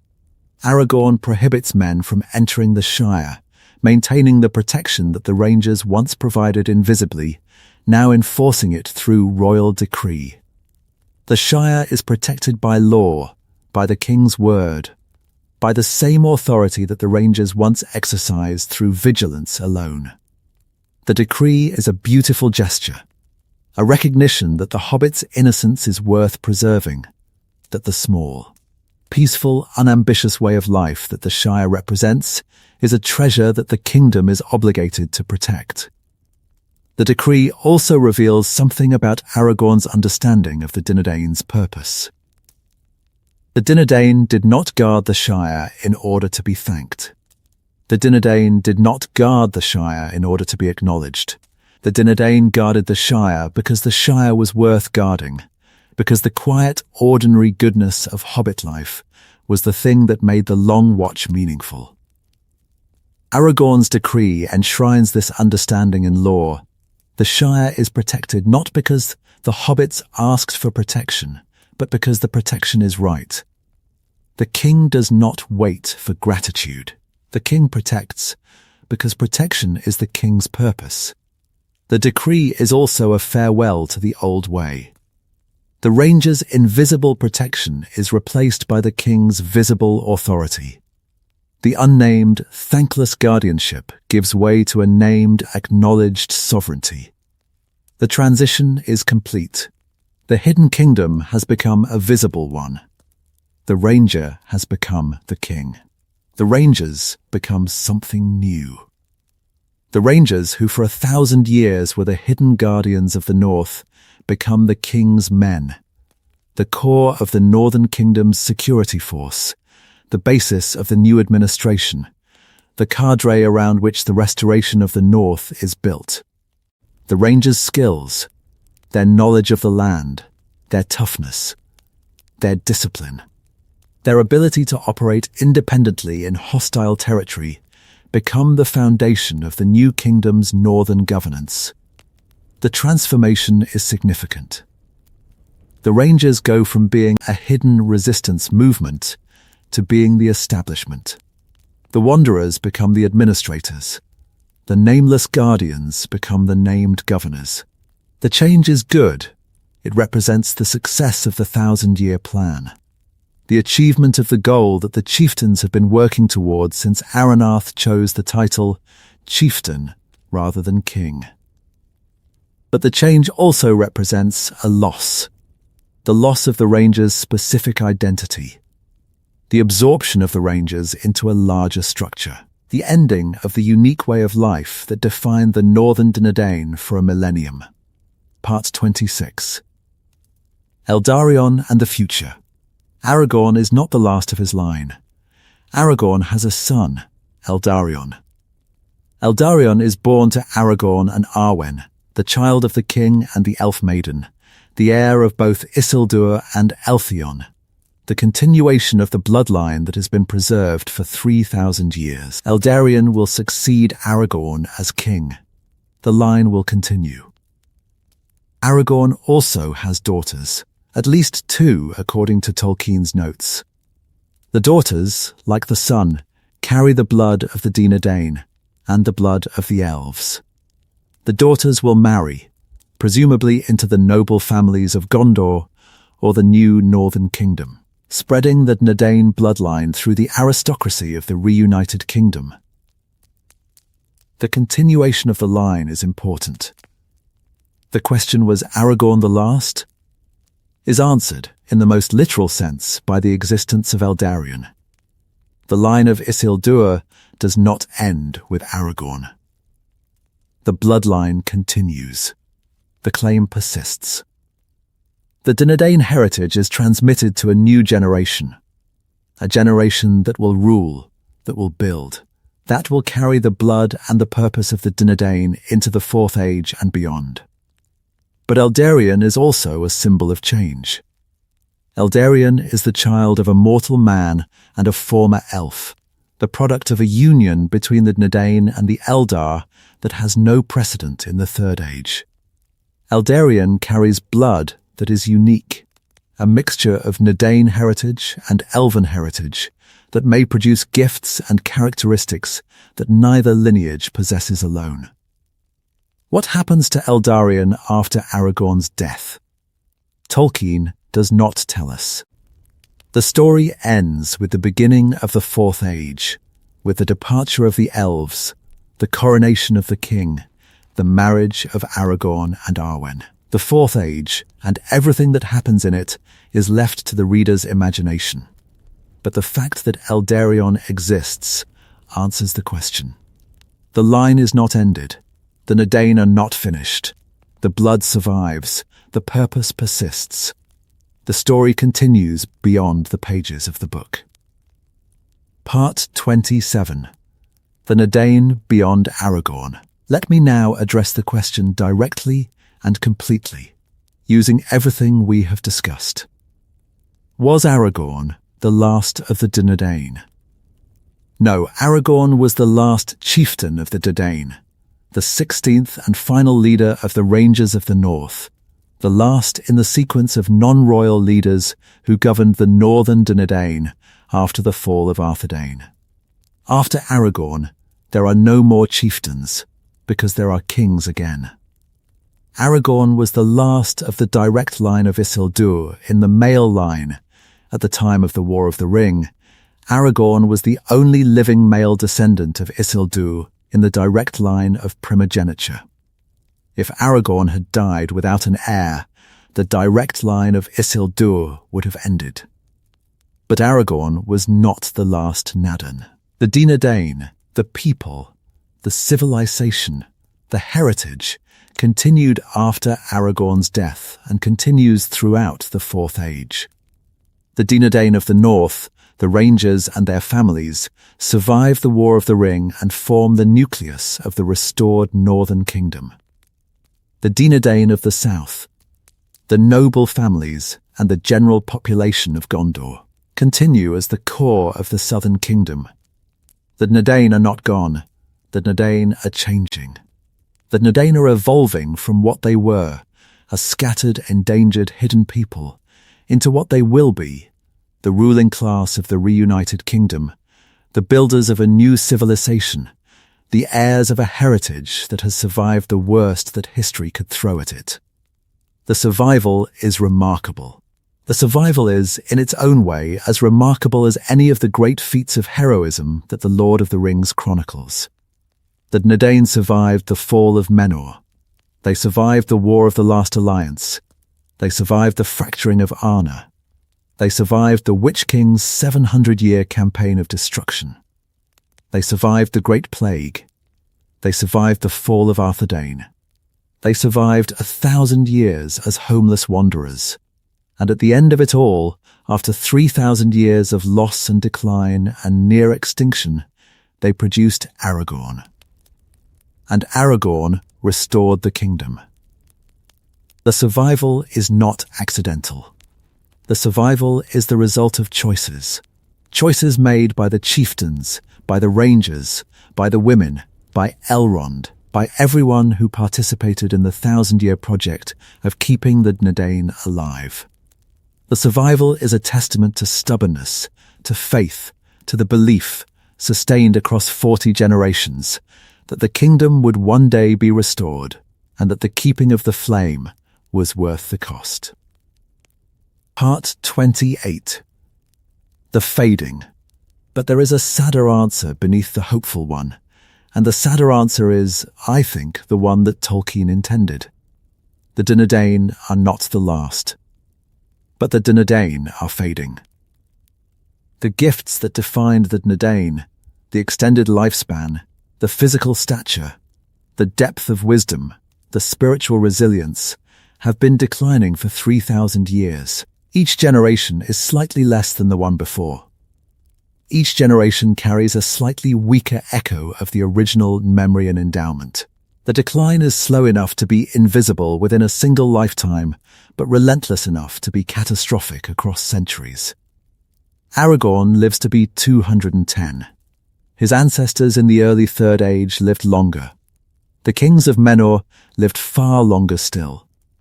The trajectory is clear. The lifespans are shortening. The gifts are fading. The Dúnedain are becoming, generation by generation, more like ordinary men. The intermarriage accelerates the process. Even in the Reunited Kingdom, even after the Restoration, even with a Dunedain king on the throne, the Dúnedain will continue to intermarry with the general population. The Dúnedain blood will be diluted. The Dúnedain characteristics will be attenuated. The distinction between Dúnedain and non-Dúnedain will blur, gradually, invisibly, until the distinction ceases to be meaningful. Tolkien describes this as the natural course of the world. The Fourth Age is the age of men, the age in which the elves depart, the dwarves diminish, the magic fades, and the world becomes the world that we inhabit. In this world, the Dúnedain's gifts have no place. The extended lifespan, the healing hands, the far-seeing wisdom, these are echoes of a world that is passing away. Remnants of a divine blessing that is slowly, steadily, irrevocably being withdrawn. The Dúnedain will not go extinct. The Dúnedain will dissolve like salt in water, like colour fading from a painting, like a note dying into silence. The Dúnedain will spread through the population of the Reunited Kingdom, intermarrying, diluting, assimilating, until the word Dúnedain refers not to a living people, but to an ancestry, a heritage, a memory, a bloodline so widely distributed that it is everywhere and nowhere, present in everyone, and distinct in no one. Part 29. The Tolkienian theme. The fading of the Dúnedain is part of a larger pattern in Tolkien's mythology, a pattern that is central to his vision of the world and that colours every story he tells. Tolkien's world is a world of loss. Every age is less beautiful than the age before. Every generation inherits a diminished version of what the previous generation possessed. The light of the two trees gives way to the light of the sun and moon. The glory of Menor gives way to the glory of Gondor. The glory of Gondor gives way to the diminished Gondor of the stewards. The elves depart. The dwarves diminish. The magic fades. The world becomes the grey, ordinary, disenchanted world that we know. The Dúnedain's decline is the human expression of this larger pattern. The Dúnedain carry gifts that belong to an earlier, more beautiful, more magical world. Gifts that are slowly, inevitably, being withdrawn as the world moves from the mythic to the mundane. The Dúnedain are a bridge between the world of the Silmarillion and the world of the Lord of the Rings, between the age of gods and heroes and the age of ordinary men. And bridges, by their nature, connect two things that are moving apart. The Dúnedain story is the story of the bridge stretching across the widening gap between the mythic past and the mundane future, stretching thinner and thinner, carrying less and less, until the gap becomes too wide and the bridge dissolves. The dissolution is not a failure. The dissolution is the nature of the bridge. The bridge was always going to dissolve. The question was never whether the bridge would hold forever. The question was whether the bridge would hold long enough. Long enough for what? Long enough for Aragorn. Long enough for the return of the king. Long enough for the restoration that gives the Fourth Age its beginning and the Dúnedain story its resolution. The bridge held. The line endured.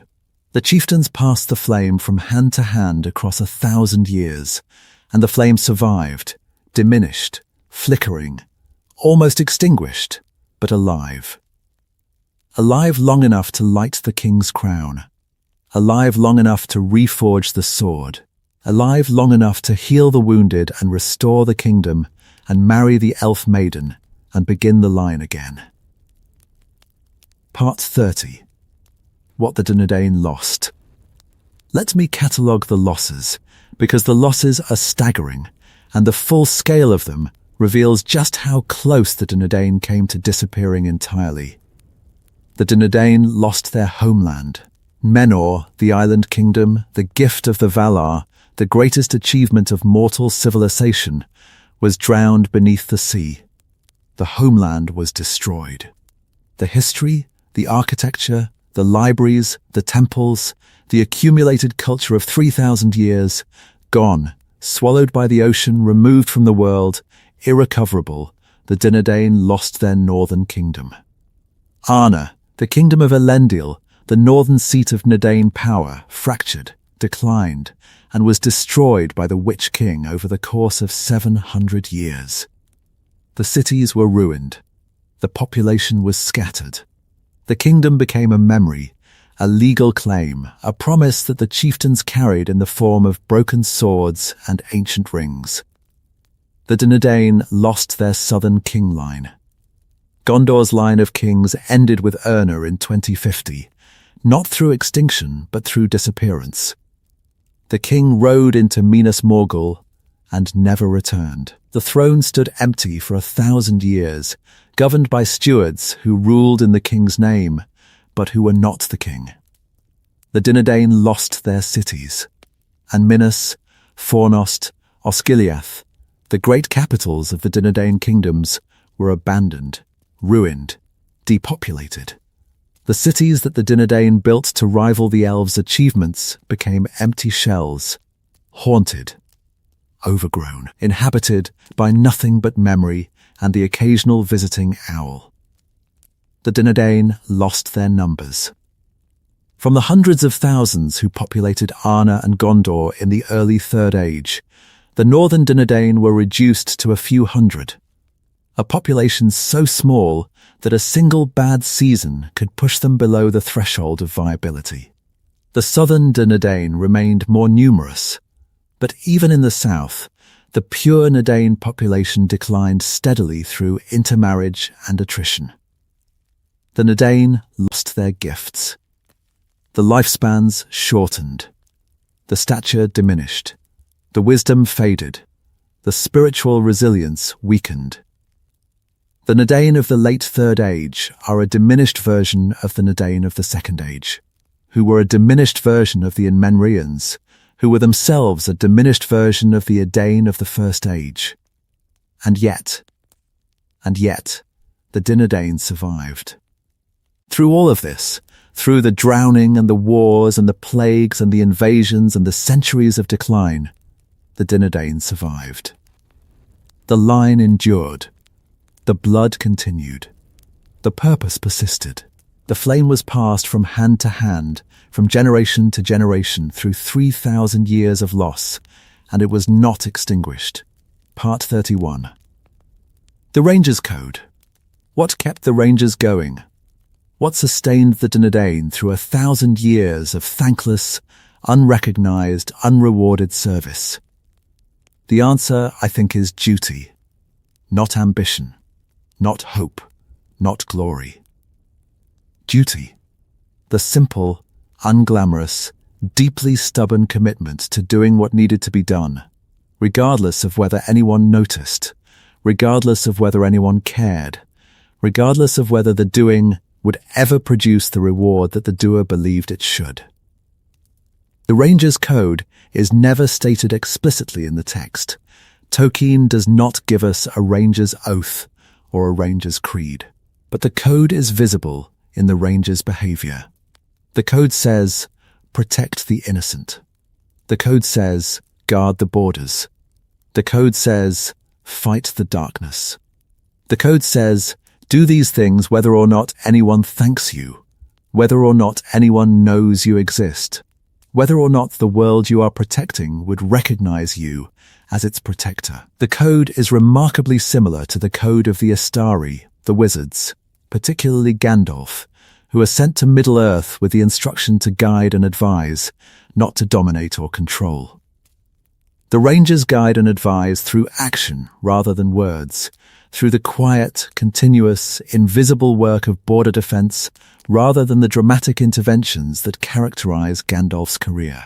But the principle is the same: serve without controlling, protect without possessing, guard without owning. The code is also, I think, the reason why the Dúnedain survived where other fallen civilizations did not. The dwarves of Moria tried to reclaim their lost glory through direct action, and were destroyed by the Balrog. The elves of the First Age tried to recover the Silmarils through force, and destroyed themselves in the process. The Dúnedain of the North did not try to reclaim their kingdom by force. They waited.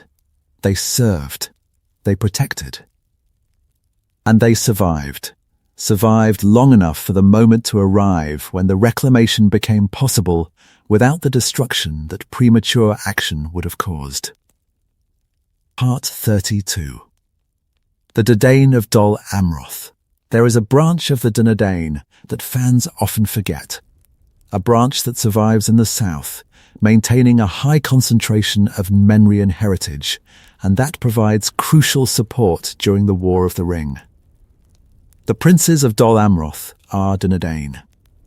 The Principality of Dol Amroth, the coastal realm in the south of Gondor, near the mouths of the Anduin, is ruled by a family that claims descent from both the Menrian settlers and, in some traditions, from elven ancestry as well. The princes of Dol Amroth are among the purest Dúnedain in the south, a family that has maintained a higher concentration of Menrian heritage than most of Gondor's nobility. Imrahil, the prince of Dol Amroth at the time of the War of the Ring, is a formidable Nadan. Tall, noble, commanding, Imrahil leads the knights of Dol Amroth to the defense of Minas Tirith. When Denethor retreats to his tower, and when Faramir falls wounded, Imrahil effectively commands the defense of the city, organizing the retreat through the gates, rallying the soldiers, maintaining discipline in the face of overwhelming force. Imrahil is one of the few characters in The Lord of the Rings who is explicitly described as having the bearing and the beauty of the ancient Menreans, a living reminder of what the Dúnedain once were. Imrahil's presence at the Pelennor Fields is a reminder that the Dúnedain of the south are not merely a diluted population of mixed heritage. The Dúnedain of the south include families of remarkable purity and remarkable capability. Families that have maintained their Menrian heritage through careful marriage practices and deliberate cultural preservation. Imrahil is not a ranger. Imrahil is not a wanderer.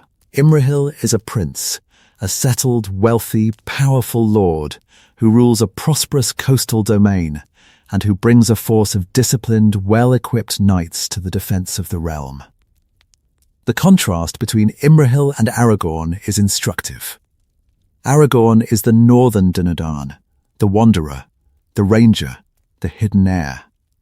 Imrahil is the southern Dúnedain, the settled lord, the visible prince, the acknowledged ruler. Both are Dúnedain. Both carry the heritage. Both serve the cause. But their expressions of the heritage are entirely different, shaped by different histories, different circumstances, different relationships with the world around them.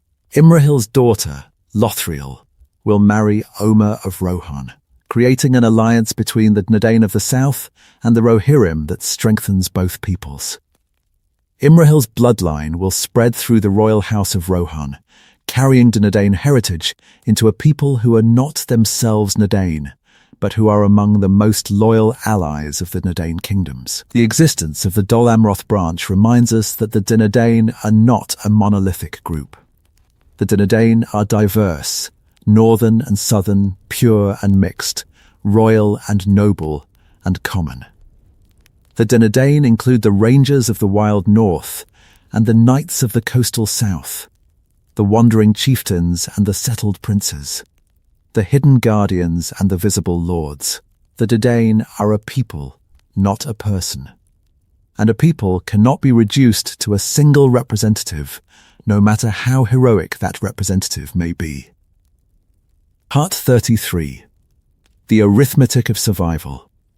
Let me talk about numbers, because the numbers tell a story that is both terrifying and inspiring. At their peak, the Dúnedain of the north numbered in the tens of thousands, the population of a small kingdom, spread across the territories of Arnor, maintaining cities and roads and garrisons, and all the infrastructure of a functioning state. By the time of the War of the Ring, the northern Dúnedain number in the low hundreds. Perhaps 200 fighting men. Perhaps 300 or more total, including women, children, and the elderly. That is a decline of over 99%. The northern Dúnedain have lost more than 99% of their population over the course of 3,000 years. The decline is catastrophic. The decline is, by any normal demographic standard, extinction level. Any population that loses 99% of its numbers is, in most cases, finished, reduced below the threshold of genetic viability, below the threshold of cultural continuity, below the threshold of functional community. And yet the Dúnedain are not finished. The Dúnedain are still here. The Dúnedain are still breeding. The Dúnedain are still raising children. The Dúnedain are still maintaining their identity, their culture, their purpose. The population is tiny, terrifyingly, precariously tiny, but it is stable. The Dúnedain are not declining further. The population has reached a baseline, a level below which it does not fall, a floor that represents the minimum viable community for a people of the Dúnedain's nature. The stability is the achievement. The Dúnedain have achieved something that very few peoples in history, fictional or real, have achieved. They have stabilized a catastrophically declining population at a level that is barely viable, but that is sufficient for survival. The stabilization is not accidental. The stabilization is the result of deliberate choices. The choice to maintain the community, the choice to raise children, the choice to invest in the next generation, even when the return on the investment seems impossibly distant. The arithmetic of survival is simple.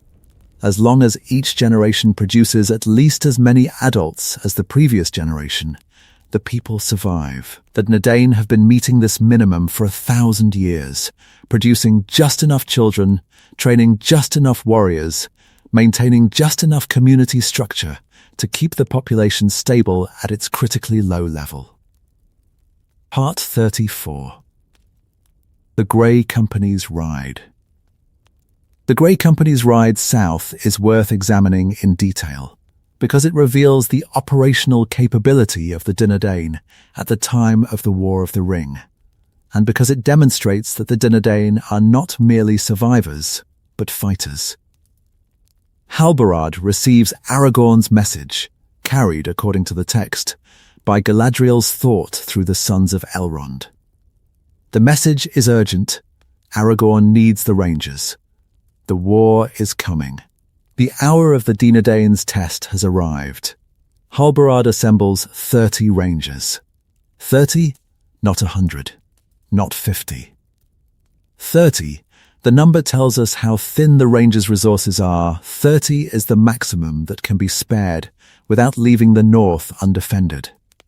30 is the Dúnedain's entire strategic reserve, the force that represents the difference between defense and offense, between maintaining the watch and committing to the war. The 30 ride south with Elladan and Elrohir, the sons of Elrond, Aragorn's foster brothers, beings who are not Dúnedain, but who are bound to the Dúnedain by blood and by love.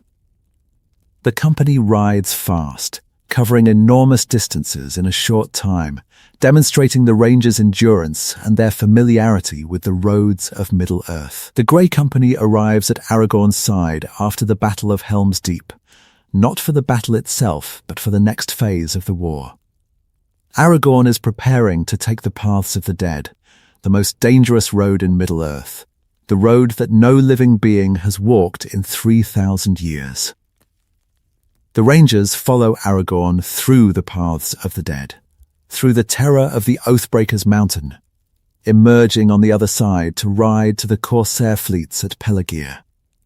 The ride from Helm's Deep to the paths of the dead is itself a feat of endurance that reveals the Rangers' quality. The company rides hard through Rohan, covering the distance at a pace that exhausts even the Rohirrim's horses. The Rangers ride as they have always ridden, relentlessly, efficiently, without complaint, conserving their energy for the moment when the energy will be needed most. The discipline is ingrained. The endurance is habitual. The Rangers have been riding hard through hostile territory for their entire lives. This ride is longer and more desperate than most, but the skills that it demands are the skills that the Rangers use every day. The ride through the paths of the dead is the moment when the Dúnedain demonstrate their quality most completely. The dead are terrifying. The mountain is haunted. The passage is dark, narrow, filled with the presence of Oathbreakers whose malice is palpable. And the Rangers ride through. They ride through because Aragorn leads them, and because they are Dúnedain. Because the courage that sustained the Dúnedain through 1,000 years of thankless service sustains them now, in the darkest hour, in the passage that no living being has attempted in 3,000 years. The Grey Company fights at the Pelennor fields. The Rangers, grey-cloaked, stern-faced, bearing the star of the Dúnedain, arrive on the black ships, surprising the enemy, turning the tide of the battle. And Halbarad falls. The standard-bearer dies. The kinsman of the king is killed in the moment of the Dúnedain's greatest triumph. The cost is real. Halbarad's death, and whatever other ranger casualties the Pelennor exacts, is a loss that the tiny northern Dúnedain population can barely absorb. Every ranger who falls at the Pelennor is a ranger who will not return to the north, who will not patrol the borders, who will not raise children, who will not pass the heritage to the next generation. Part 35. The Dúnedain at the Black Gate. The Rangers ride with Aragorn to the Black Gate of Mordor, to the final, desperate, deliberately sacrificial battle that Aragorn launches to draw Sauron's attention away from Frodo and the Ring. The march to the Black Gate is a suicide mission. Everyone knows this. Aragorn knows this. Gandalf knows this. The Rangers know this. The 7,000 men who march to the Morannon are not expected to survive. They are expected to die, to buy Frodo time, to distract Sauron, to hold the enemy's gaze long enough for a hobbit to reach the crack of doom and throw a ring into a fire. The Rangers march anyway. The Dúnedain of the North, the last remnant of the kingdom of Arnor, the survivors of 3,000 years of decline, the people who have preserved the bloodline and the purpose and the flame across 40 generations, march to what they believe is their own destruction. The willingness to march is the final test of the Dúnedain's character. The Dúnedain have survived everything. The Dúnedain have endured everything. The Dúnedain have refused to die for 1,000 years, stubbornly, defiantly, multi-generationally refusing to accept the extinction that history seemed to demand.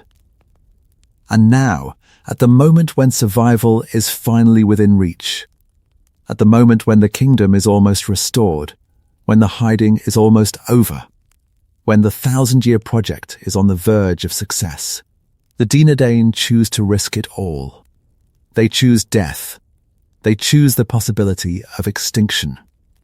They choose to throw away 3,000 years of careful, patient, dogged survival on a gamble. A gamble that depends on a hobbit, a volcano, and a ring of gold. The choice is not reckless. The choice is strategic.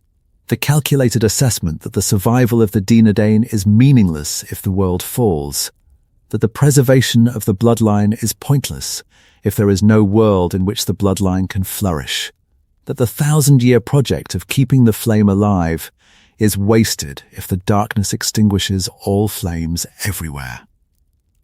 The Dúnedain survive the Black Gate. The ring is destroyed. Sauron falls. The darkness lifts. And the Dúnedain, who marched to their own death, walk away alive, battered, wounded, grieving, but alive. Alive to see the kingdom restored. Alive to see the crown placed on Aragorn's head. Alive to see the fulfillment of the promise that their ancestors have been carrying for 1,000 years. Part 36. After the coronation. What happens to the Dúnedain after the coronation? What happens to the Rangers when the kingdom is restored? Tolkien gives us hints, but not a complete picture. The Reunited Kingdom is established. Aragorn rules as King Elessar. The northern and southern kingdoms are merged under a single crown. The Dúnedain of the north and the Dúnedain of the south are, for the first time in 3,000 years, one people again. The Rangers presumably transition from their guerrilla existence to a more conventional military and administrative role. The skills that made them effective as Rangers, their knowledge of the land, their endurance, their discipline, their ability to operate independently, make them ideal for the kind of frontier governance that the Northern Kingdom requires. The Rangers become the king's wardens, the guardians of the northern marches, the administrators of the newly restored territories, the cadre around which a new civilization is built. The Dúnedain families emerge from hiding.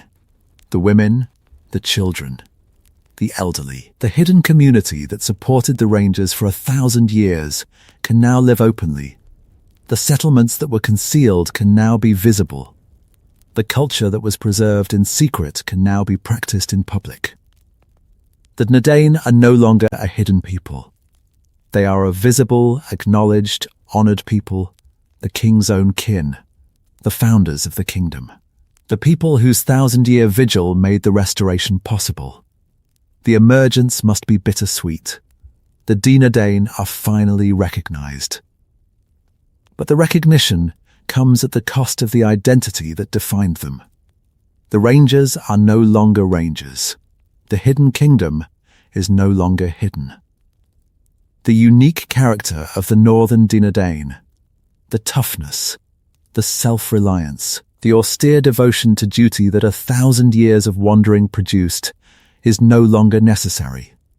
The Dúnedain are becoming something new. And in becoming something new, they are losing something old, something that cannot be recovered, something that was born of hardship and that prosperity will inevitably dissolve. Part 37. The Sons of Elrond. There is a dimension of the Dúnedain story that most fans miss, a dimension that involves the Sons of Elrond and their extraordinary choice. Elladan and Elrohir, the twin sons of Elrond, are not Dúnedain. They are half-elven, children of Elrond and Celeborn, possessing the choice of the half-elven, the choice between mortal life and immortal life, between the fate of men and the fate of elves. But Elladan and Elrohir have lived among the Dúnedain for centuries. They have ridden with the Rangers. They have fought alongside the Chieftains. They have participated in the defense of the North, sharing the dangers and the privations of the Ranger life. Their involvement is not casual. It is deep, sustained, driven by a personal hatred of the orcs that captured and tormented their mother Celeborn, who was so wounded by the experience that she sailed west and left them behind. Elladan and Elrohir are, culturally, if not genealogically, Dúnedain, members of the community, partners in the mission, brothers in arms of the people they have served. Their presence among the Rangers blurs the boundary between elf and man, between the immortal and the mortal, between the people who are leaving and the people who are staying. Elladan and Elrohir stand at the crossroads, embodying in their persons the choice that the Dúnedain's story is built around, the choice between departing and remaining, between safety and service, between the beautiful world that is passing and the diminished world that is being born. Tolkien leaves their final choice deliberately ambiguous, but there are reasons to believe that Elladan and Elrohir chose mortality, chose to remain in Middle-earth, chose the fate of men rather than sailing west with their father.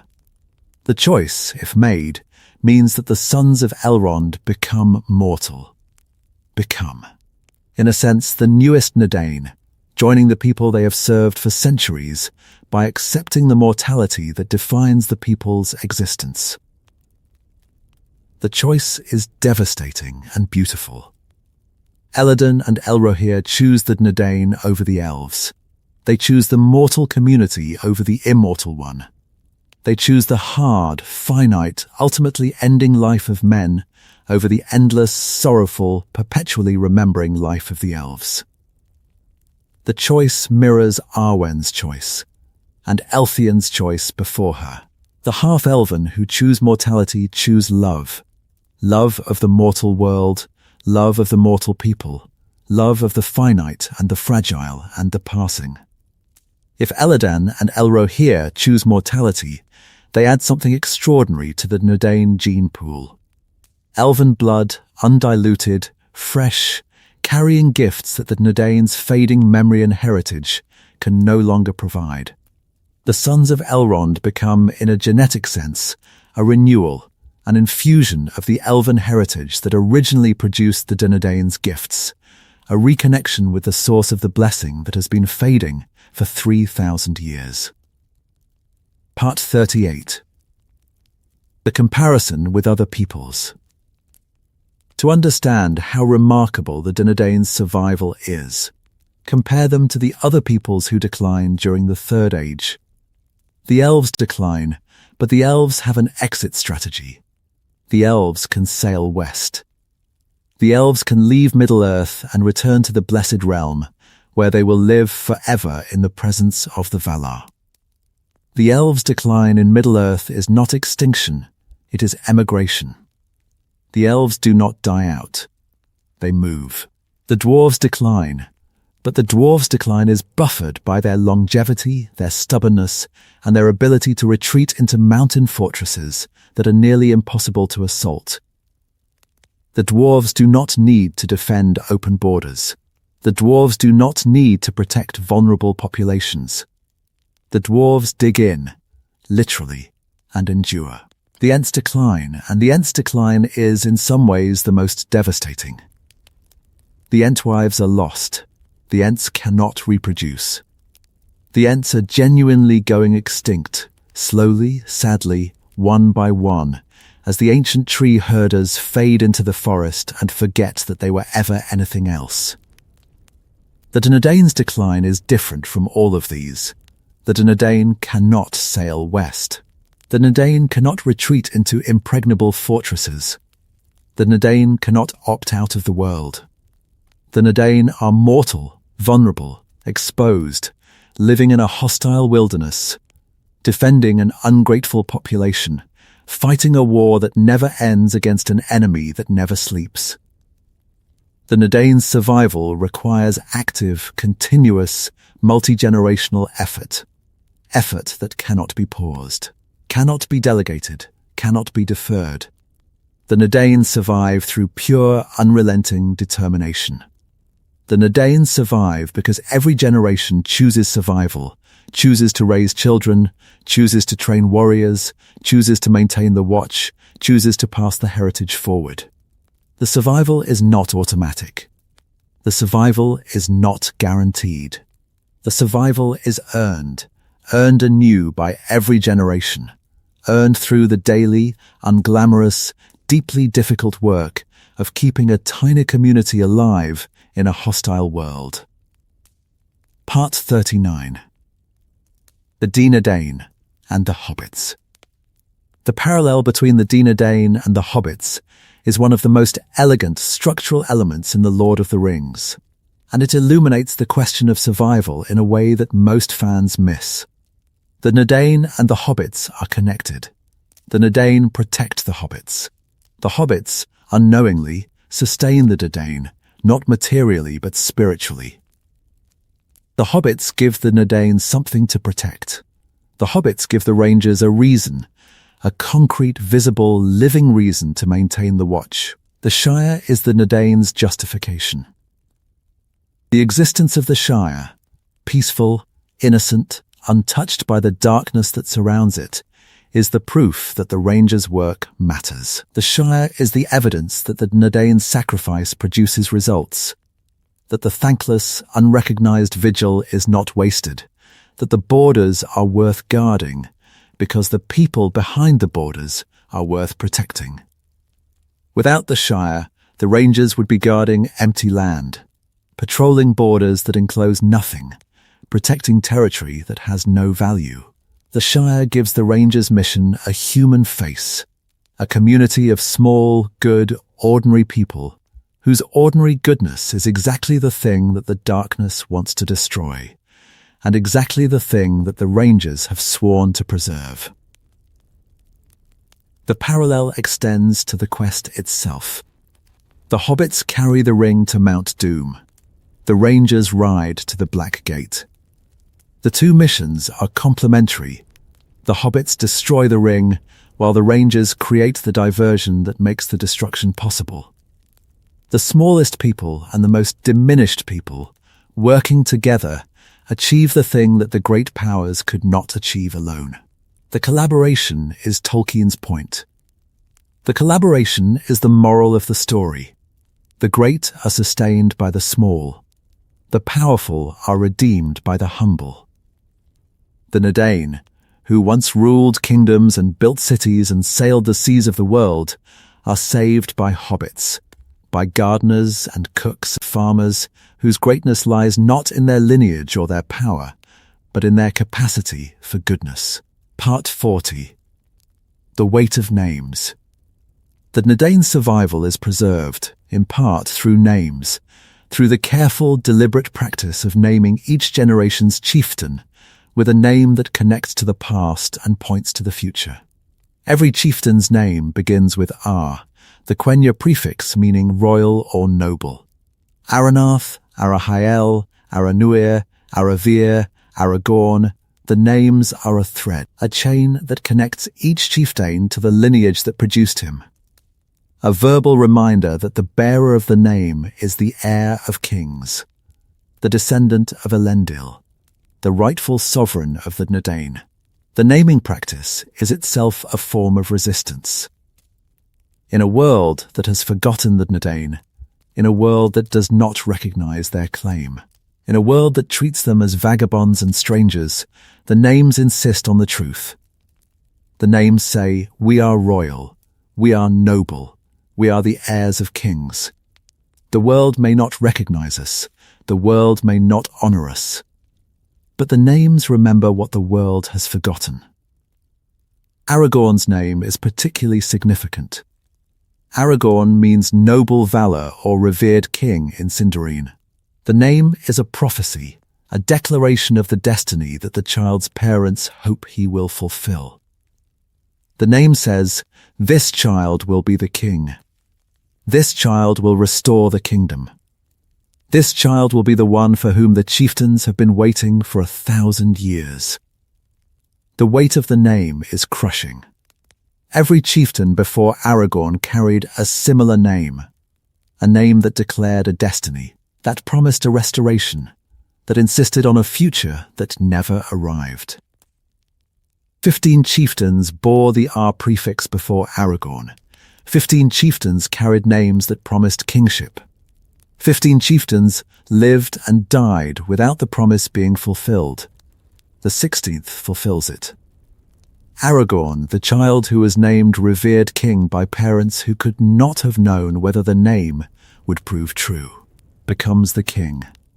The name that was carried by 15 chieftains as a hope is carried by the 16th as a fact. The promise becomes reality. The prophecy comes true. Part 41.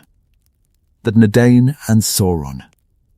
Sauron's strategy regarding the Dúnedain reveals how seriously the Dark Lord takes the threat that the heirs of Isildur represent, and how close the Dúnedain came to being destroyed by deliberate enemy action rather than by demographic decline. Sauron fears the Dúnedain.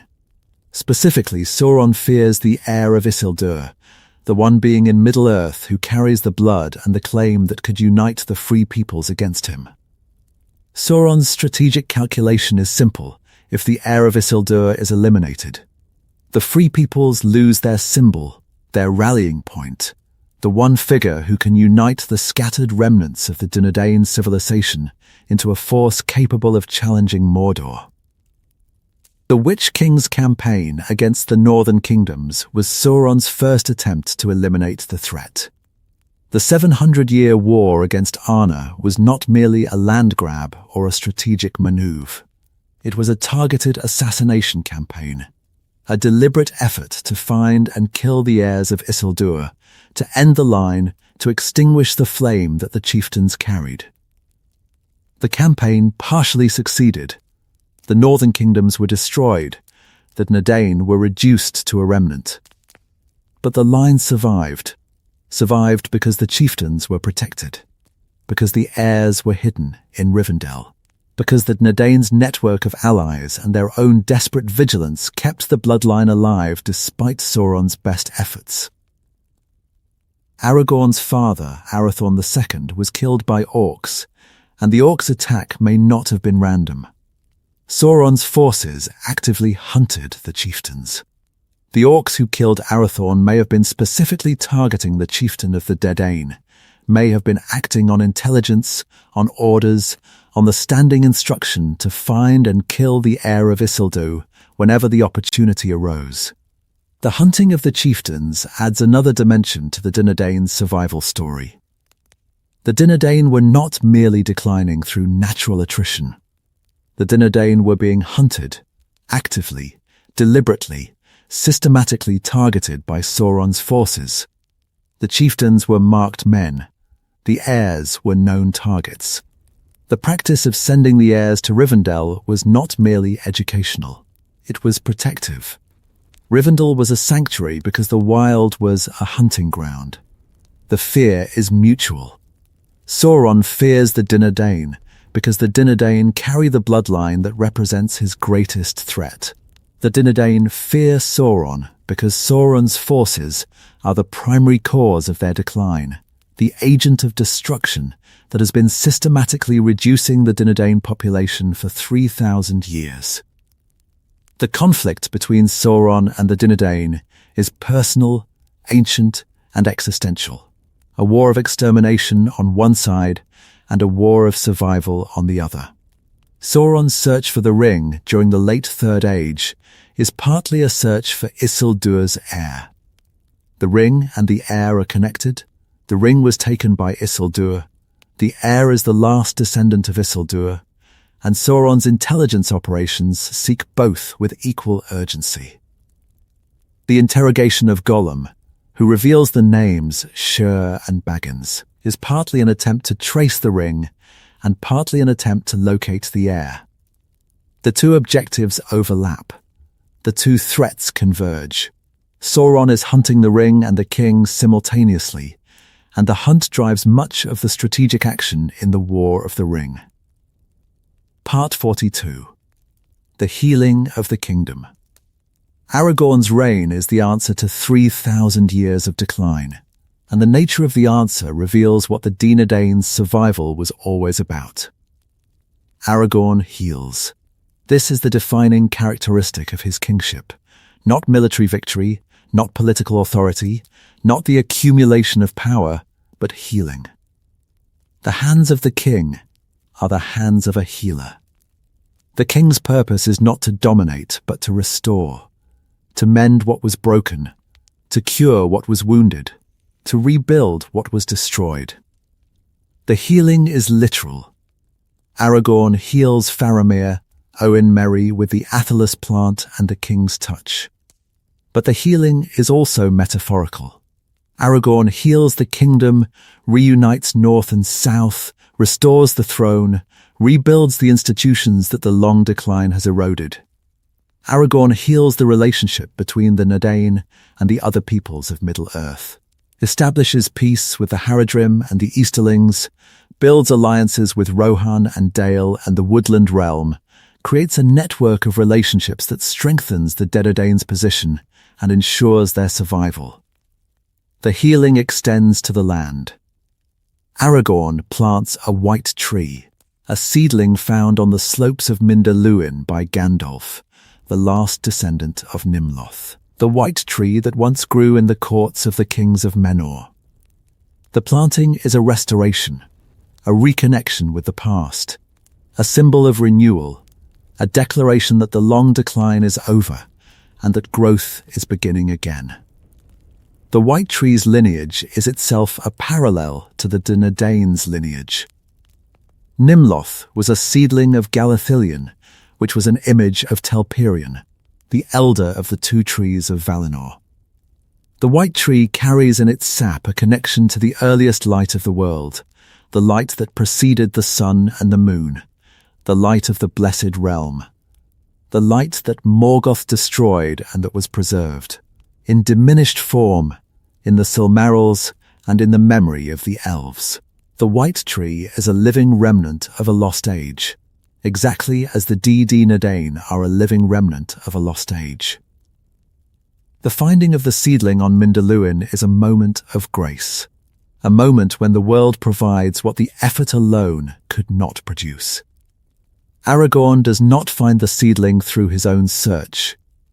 Gandalf leads him to it.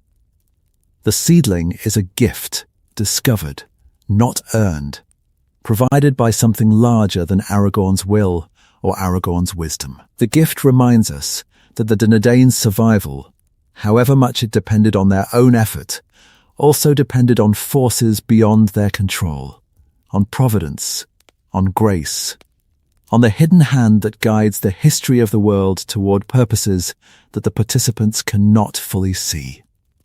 The white tree is the Dúnedain's mirror. The tree was alive. The tree declined. The tree was reduced to a dead stump in the court of Minas Tirith, a leafless, lifeless remnant of former glory, preserved out of tradition, maintained out of respect, but dead. And then a new seedling is found. And the tree lives again. The Dúnedain were alive.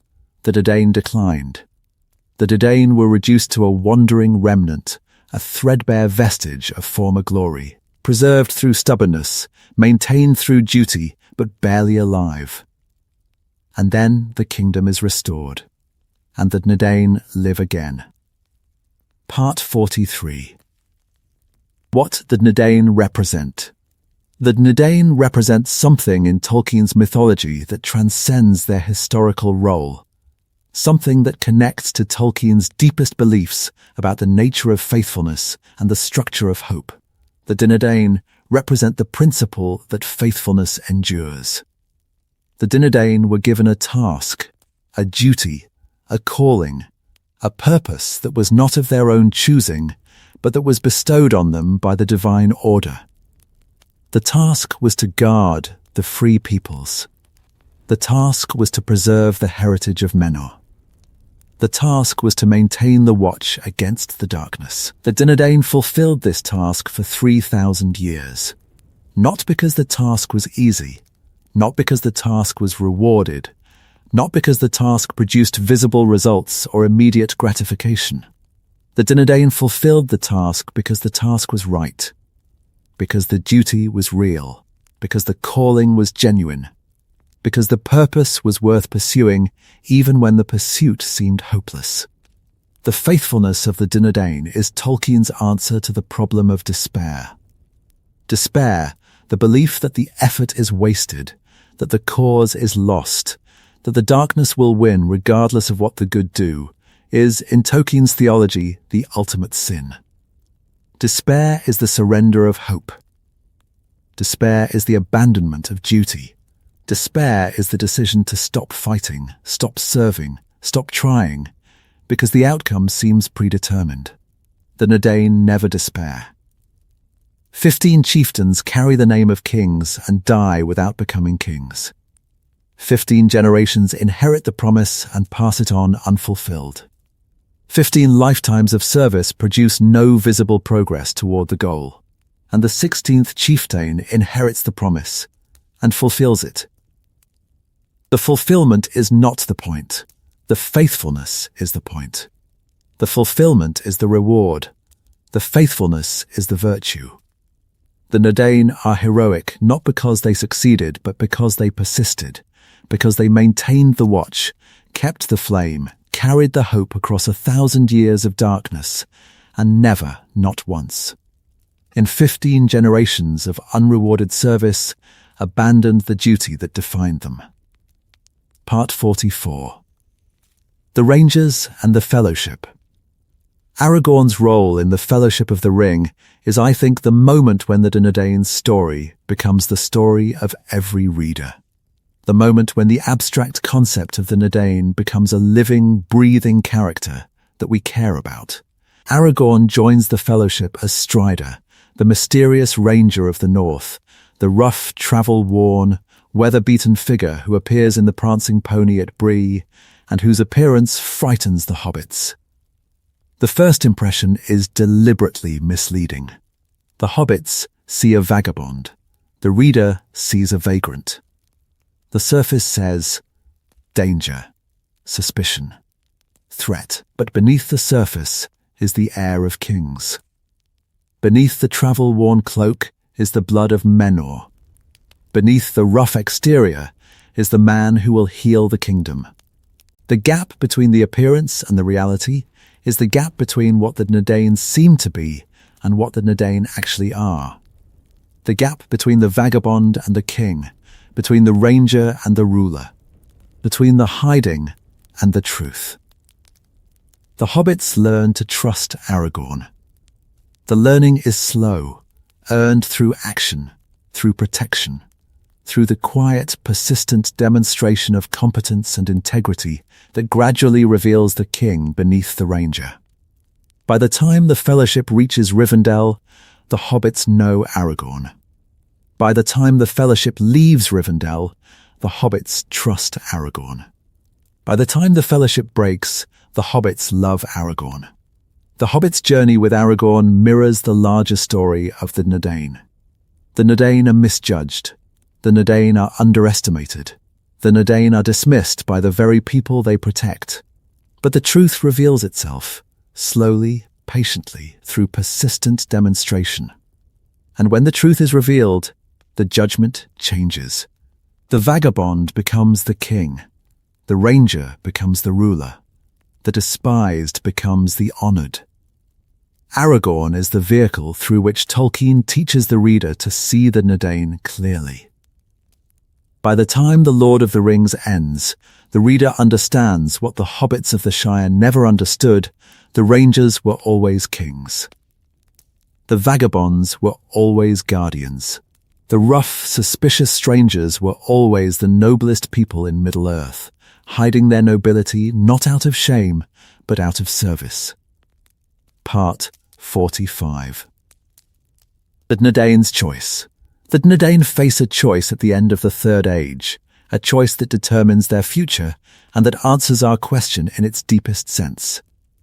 The choice is, what kind of people will the Dúnedain be? Before the Restoration, the Dúnedain's identity was defined by loss. The Dúnedain were the people who had lost their kingdom. The Dúnedain were the people who had lost their cities. The Dúnedain were the people who had lost their numbers, their gifts, their recognition, their place in the world.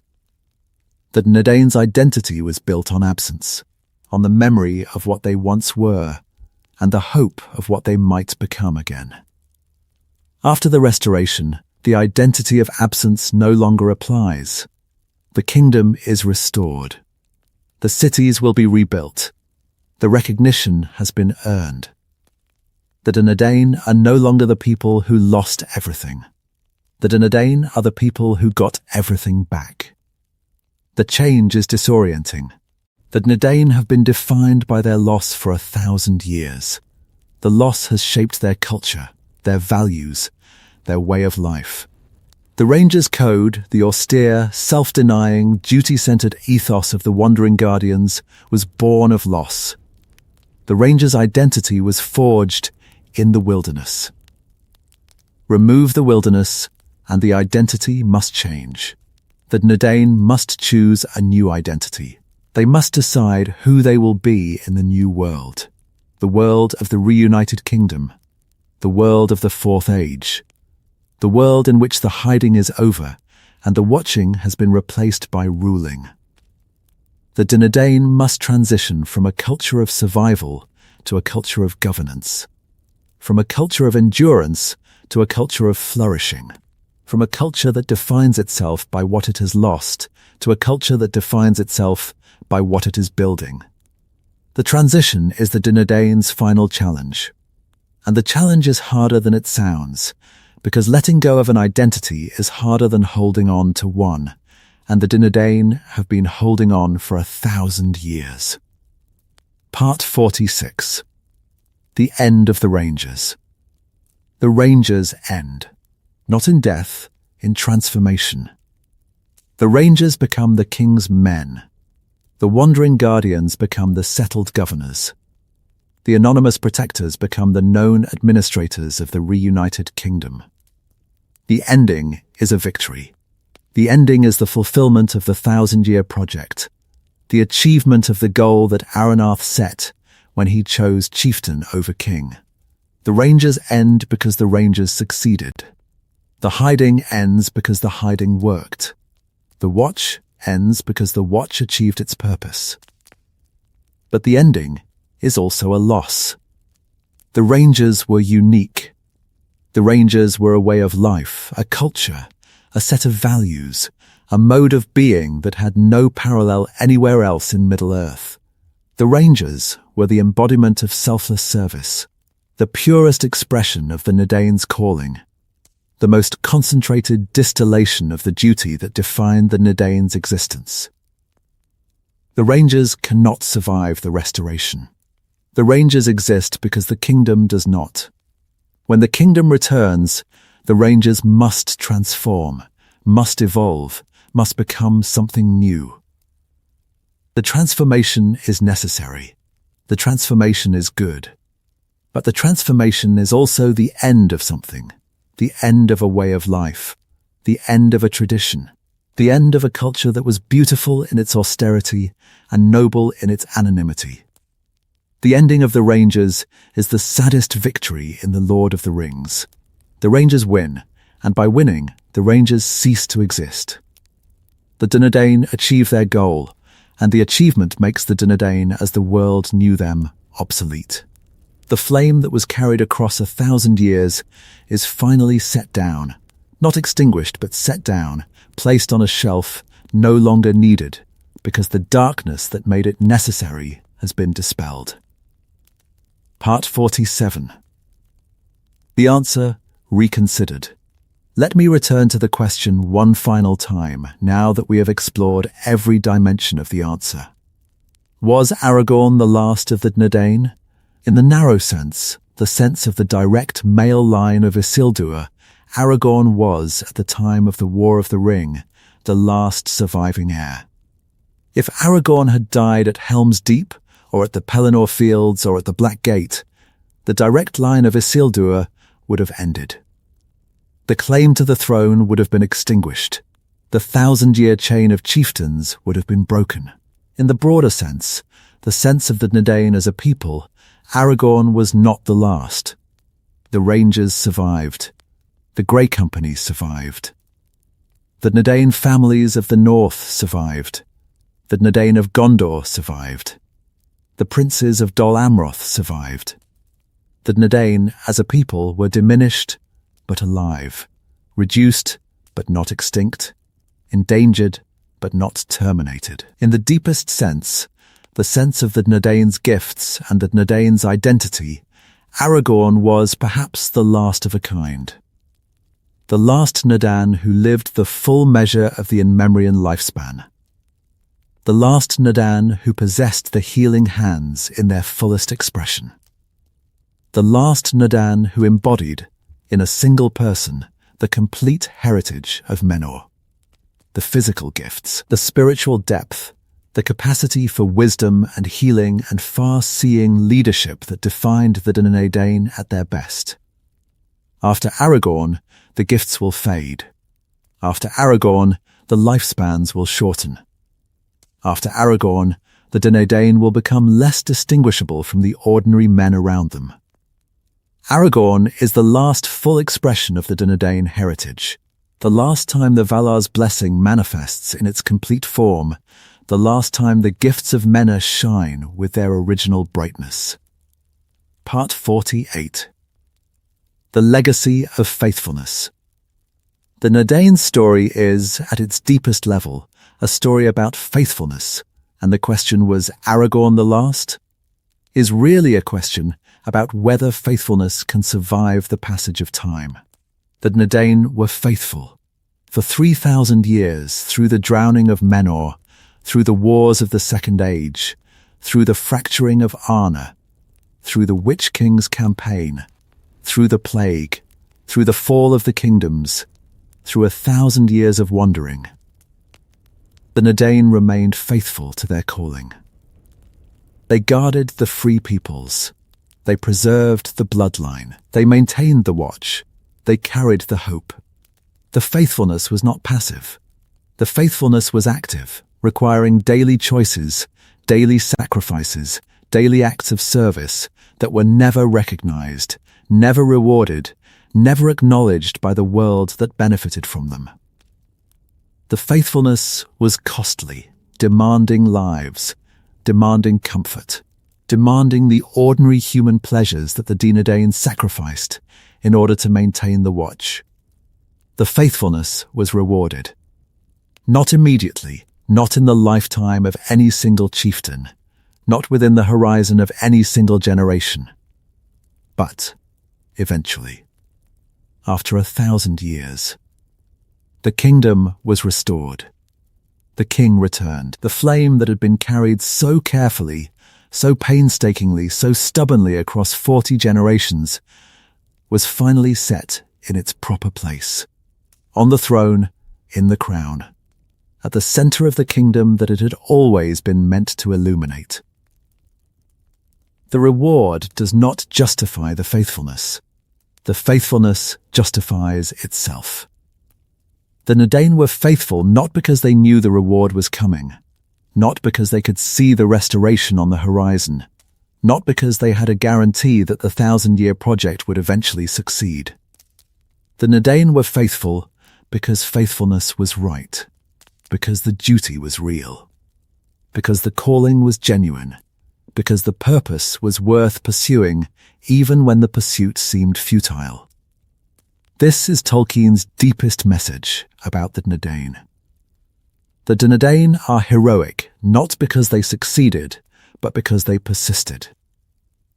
The Dúnedain are noble not because they won, but because they endured. The Dúnedain are admirable not because they reclaimed the throne, but because they kept faith, kept it through darkness, through decline, through the slow, grinding generational erosion of everything they once possessed. Part 49. The Mortality Question. The Dúnedain's mortality, the gift of men as Tolkien calls it, is the ultimate context for the question of whether Aragorn is the last. All Dúnedain die. The extended lifespan is not immortality. The enhanced gifts are not perfection. The Dúnedain are mortal beings, beings who live and age and eventually die, beings whose existence is bounded by time, beings who pass from the world and do not return. The mortality means that every generation of Dúnedain is, in a sense, the last to carry a specific version of the heritage, the last to possess a specific configuration of the gifts, the last to inhabit a specific moment in the long story of the Dúnedain's decline. Every generation loses something that the previous generation possessed. Every generation carries a slightly dimmer version of the flame. But the mortality also means that every generation is new, a new expression of the heritage, a new configuration of the gifts, a new moment in the story. The Dúnedain are not a static thing. The Dúnedain are a living thing, changing, adapting, evolving, becoming something new with each generation, while remaining connected to the past through blood and culture and purpose. The mortality is the Dúnedain's tragedy and the Dúnedain's hope. The tragedy is that the gifts fade, that each generation is less than the one before, that the flame grows dimmer with each passing. The hope is that the flame is still burning, that each generation, however diminished, still carries the light, still passes it forward, still maintains the continuity that makes the Dúnedain a people rather than a memory. Aragorn's voluntary death, his choosing the moment of his departure, his laying down of life with dignity and acceptance, is the fullest expression of the Dúnedain's relationship with mortality. Aragorn does not fight death. Aragorn does not rage against the fading of the gift. Aragorn accepts mortality as a gift, as the freedom to leave, as the permission to rest, as the release from the burden of existence that immortality would make permanent. The acceptance is the final lesson. The Dúnedain accept their mortality. The Dúnedain accept their fading. The Dúnedain accept the slow dissolution of their gifts and their identity into the broader population of men. The acceptance is not despair. The acceptance is wisdom, the recognition that all things pass, that all flames eventually dim, that the purpose of carrying the light is not to carry it forever, but to carry it far enough. Part 50. The long defeat. Tolkien uses a phrase borrowed from his understanding of history and theology that perfectly captures the Dúnedain's story, the long defeat. The long defeat is the idea that history is, in the broadest sense, a losing battle, a slow grinding retreat of the beautiful and the good before the advance of the ugly and the mundane. The world was more beautiful yesterday than it is today. The world will be less beautiful tomorrow than it is today. The trend is downward. The direction is loss. The Dúnedain live the long defeat. The Dúnedain's entire history is a history of loss, a slow, grinding, generational retreat of the gifts and the glory before the advance of the ordinary. The Dúnedain of the Fourth Age are less than the Dúnedain of the Third Age. The Dúnedain of the Third Age are less than the Dúnedain of the Second Age. The trajectory is downward. The direction is loss. But the long defeat is not despair.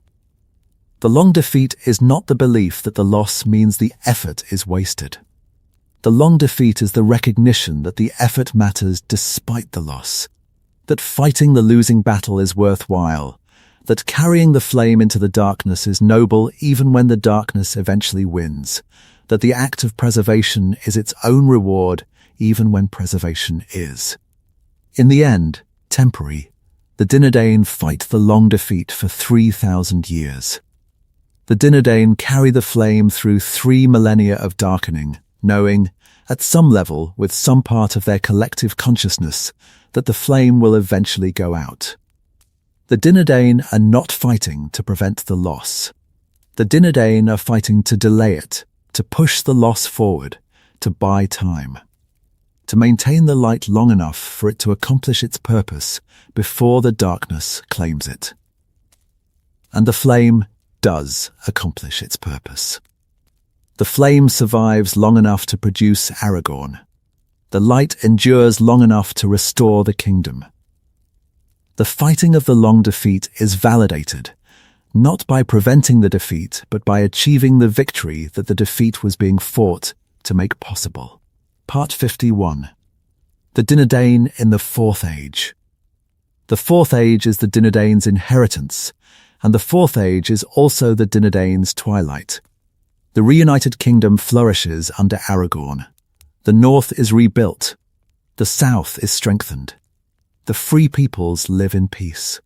The Dúnedain, for the first time in 1,000 years, have a kingdom, a capital, a throne, an army, institutions, infrastructure, all the trappings of civilization that the northern Dúnedain lost when Arthedain fell. But the trappings are not the substance. The substance of the Dúnedain, the gifts, the heritage, the spiritual depth that set them apart from other men, is still fading. Aragorn's heirs will live long lives, but not as long as Aragorn's. Aragorn's grandchildren will be wise, but not as wise as Aragorn. Each generation will carry a slightly weaker echo of the Amenrean endowment, until the echo becomes inaudible, and the Dúnedain are indistinguishable from the men around them. The Fourth Age is the age in which the Dúnedain become men. Not lesser men. Not diminished men. Just men. Ordinary, mortal, unenhanced men. Carrying no special gifts, possessing no extraordinary lifespan, distinguished from their neighbours only by the memory of what their ancestors once were. The transformation is not a tragedy. The transformation is the natural conclusion of a story that began when the Valar gave the Edain gifts that were always intended to be temporary. Gifts that were meant to last for a time, to serve a purpose, and then to fade. The Dúnedain's gifts were given for a reason. The reason, the long struggle against the darkness, the preservation of the watch, the maintenance of the flame, has been fulfilled. The gifts can now fade, because the purpose that the gifts were given to serve has been accomplished. The Dúnedain do not end. The Dúnedain evolve. The Dúnedain become part of the larger story of men, the story of the race that was given the gift of mortality, the story of the beings who live and die and pass from the world, leaving behind them not the permanent, unchanging beauty of the elves, but the dynamic, ever-changing, constantly renewing legacy of a mortal people. Part 52. The personal cost. I want to return one last time to the personal dimension of the story. Because the Dúnedain's story is not merely a historical or theological narrative. It is a story about people. Real people who lived and suffered and hoped and endured. Every chieftain who carried the heirlooms and passed them to his son knew that he was probably not going to be the one. Every chieftain who named his heir and sent the child to Rivendell knew that the child would inherit the same burden, the same duty, the same calling, the same thankless, unrecognized, unrewarded service that had defined the chieftain's own life. Every chieftain who died in the wilderness knew that his death would be unrecorded, that no historian would write his name, that no monument would mark his grave, that the world would not notice his passing. The personal cost is enormous. The personal cost is the cost of 1,000 years of anonymous service, 1,000 years of living in the margins, of being treated as vagabonds by the people you protect, of carrying a royal bloodline through a world that does not recognize your royalty. The personal cost is the cost of hope deferred, of carrying a promise that you will never see fulfilled, of passing the flame to a child who will carry it through another generation of darkness, of knowing that the restoration you work for will not come in your lifetime and may never come at all. Gilrayan's words haunt the entire story. I gave hope to the Dúnedain. I have kept no hope for myself. The words are the epitaph of every chieftain's mother, every ranger's wife, every Dúnedain woman who raised her children in the wilderness and watched her husband ride out to fight and did not know whether he would come back. The words are the price of the Dúnedain's survival, the personal, individual, human price that each generation paid to keep the flame alive. Part 53. The answer. Was Aragorn the last of the Dúnedain? No, Aragorn was not the last. Aragorn was the renewal. The Dúnedain survived Aragorn. The Dúnedain survived the War of the Ring. The Dúnedain will survive the Fourth Age, will survive in diluted form, in diminished strength, but will survive. The blood will continue. The heritage will persist. The memory will endure. But the Dúnedain that survived are not the Dúnedain that once existed. The Dúnedain of the Fourth Age are a different people from the Dúnedain of the Second Age, different in number, different in strength, different in the extent of their gifts, different in their relationship to the world around them. The Dúnedain have changed. The Dúnedain are changing. The Dúnedain will continue to change until the word Dúnedain refers not to a living people, but to an ancestry, a chapter in the long story of men, a passage in the history of the world, a reminder of the time when mortal men carried divine gifts and used them to guard the free peoples against the dark. Aragorn is not the last, but Aragorn is the last of something, the last chieftain, the last ranger king, the last being who embodies the full measure of the Dúnedain heritage in all its strength and all its sorrow. After Aragorn, the heritage will fade. After Aragorn, the gifts will diminish. After Aragorn, the Dúnedain will become something new, something less extraordinary perhaps, but something no less real. The answer to was Aragorn the last? Is last of what? Last of the chieftains, yes. Last of the line of Isildur, no, because Eldarion succeeds him. Last of the Dúnedain, no, because the Dúnedain are a people, not a person. Last of the full Dúnedain heritage, yes, in a sense. The last full flowering, the last complete expression, the last time the flame burns at its brightest before the slow dimming of the Fourth Age begins. Part 54. The Flame and the Fading. The Dúnedain story ends, as all Tolkien stories end, with a fading. The elves sail west. The dwarves diminish. The Ents disappear into the forests.